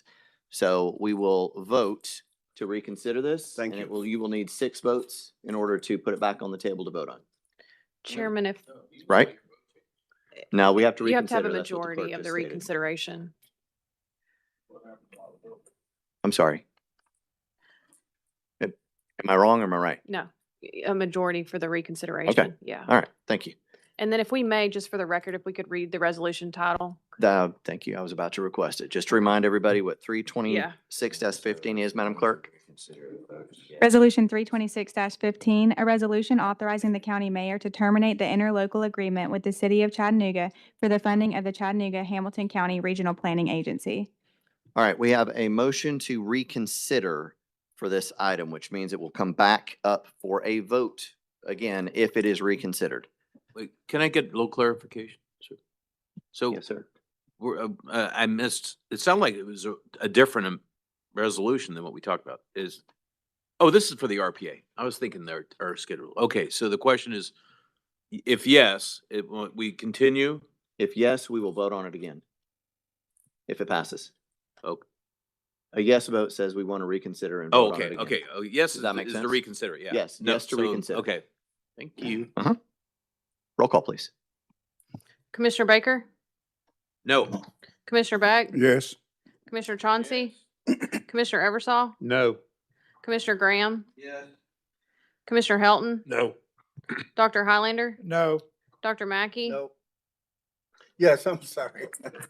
What to I don't say? want- I don't It want it to was- pass. It's not April 1st, sir. Yeah, I mean, I we're, don't want it to pass. I'm So trying you're to a say yes? No. That's a yes for the reconsideration.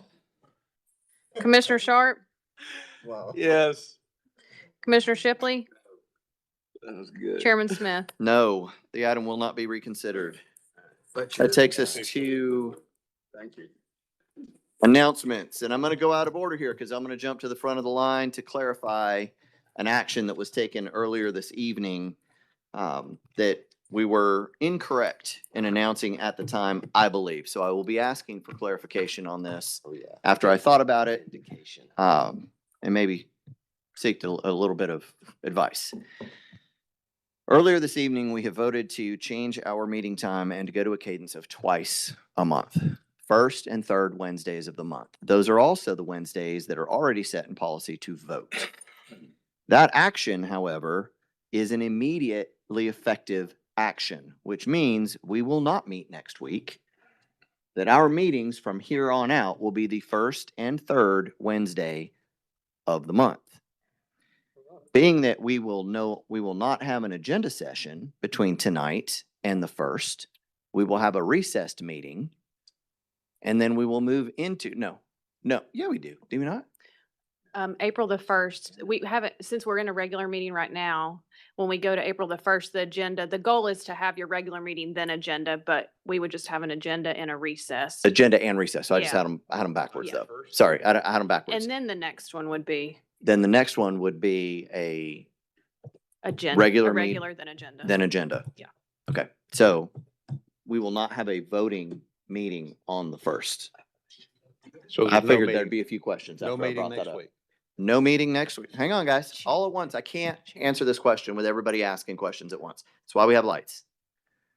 So it stated that we will be moving immediately to the first and the third moving forward, which makes our next meeting on the first. On the first, we will have an agenda session and a recess, no voting meeting because we have just gotten our agenda. The next meeting, 2 weeks later, we will have a regular meeting based on the agenda from the first, and then we will move immediately into agenda. And then it will be that cadence moving forward. All right, now moving to lights. Commissioner Highlander, Correct me if I'm wrong, and may I address the attorney? please. If we do beyond April 1st, we missed the 90-day deadline. Is that correct, Attorney? For the planning This has commission? nothing to do with that, sir. This is moving our time. This is moving our times. Okay. Okay, so it won't matter. It's already set. Okay, that's fine. I just want to make sure. Thank you. Commissioner Sharp. Yes, thank you, Chairman. So I have a question, concern, observation, I don't know. If we adjourn today, then we'll have to give notice of a new meeting. So in case of an emergency, would it make more sense if we recess today? Can we recess today? In case, God forbid, something crazy happens and we need to have a meeting. I want to make sure that we can have a meeting to address whatever emergency hopefully never occurs, without having to give public notice. My first answer to that is I believe I can call an emergency meeting if necessary. You can call an emergency meeting if necessary. That's in your rules. And you can also recess today to that. And then if there's no business, there'll be no meeting and we'll just come up here and open the meeting and end it like we do around the holidays. So We if we- also have to run a legal notice today. So while I'm not in favor of that practice of such late notice, we are going to stay late and do our legal notices tonight because we didn't know when our next meeting was going to be. So if we recess, the clerk staff has to still come in on Wednesday. Yeah. Is that right? Do some Mhm. Okay, business. well, that's fine. So as of right now, I am adjourning. Right. Yeah, no comment. There are, I just wanted to make they're sure. mad enough at us right now, Commissioner Wool. All right. All right, that was the announcement. Now I see no further lights. And many of the people that wanted later meetings bothered to stay late. They would have heard me make that announcement. But with that, we will move to Commissioner Shipley. Announcement, sir. Smart people, they went home to eat. Commissioner Baker. I know it's late, but I've got this really great story I'd like to tell you. I'd love to hear it. No? Okay. Commissioner Mackey. No announcements. Commissioner Beck. Commissioner Sharp. I'm just glad we're not going into an agenda session right now. No announcements, sir. Commissioner Helton. No announcements. Commissioner Chauncey. Commissioner Highlander. No announcements. Commissioner Eversol. Sorry. Lee, thank you. You and your team, great job. Budget hearings earlier. And you all done an amazing job, so thank your team for us. Our budget hearings next week begin at 3:00. Thank you for those that came in for them today and the last 2 weeks. The first one will be United Way of Greater Chattanooga. Then we'll go into Sports and Events Corporation. Carta will be here, and then River City Company will round off the 4 for next week. So, thank you, Chairman. Just for clarification, even though we are not meeting as a commission, you are still holding the budget hearings at 3:00 next Wednesday. Lee, that's what you put out there. No. Lee didn't. Wait, let's move. Can we communicate since all this has kind of been turned and twisted?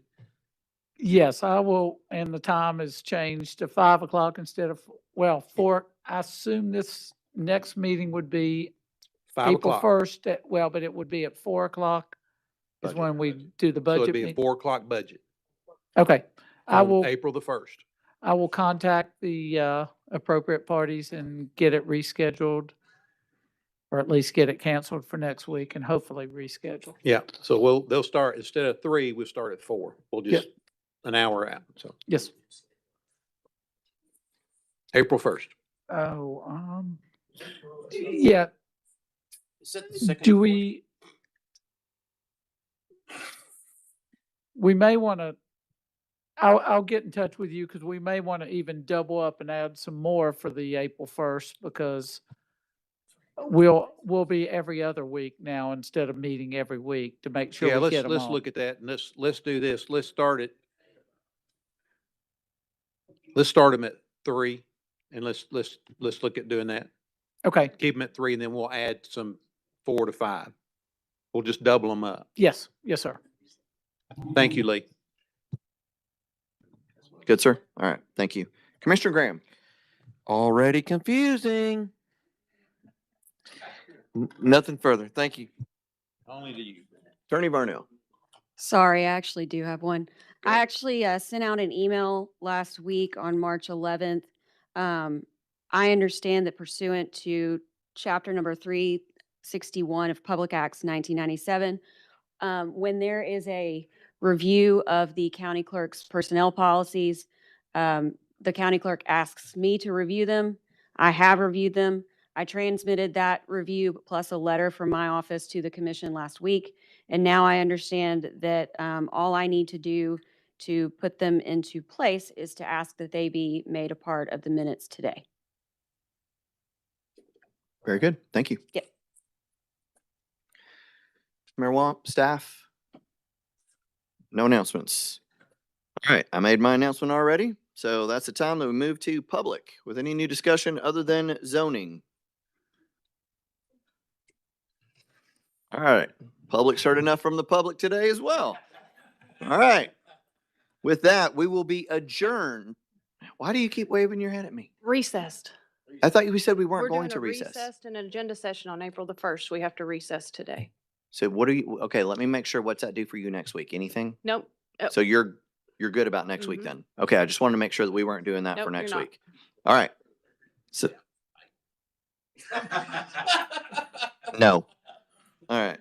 We will be in recess until March 25th at 5 PM. No. And Commissioner- Recess to April April 1st. That's what I had March 25th written down and April 1st. I know, I had it right No, up we're until the not very end and I recessing fell apart. March. We're just Um, recessing to April. Commissioner Sharp is still wrong.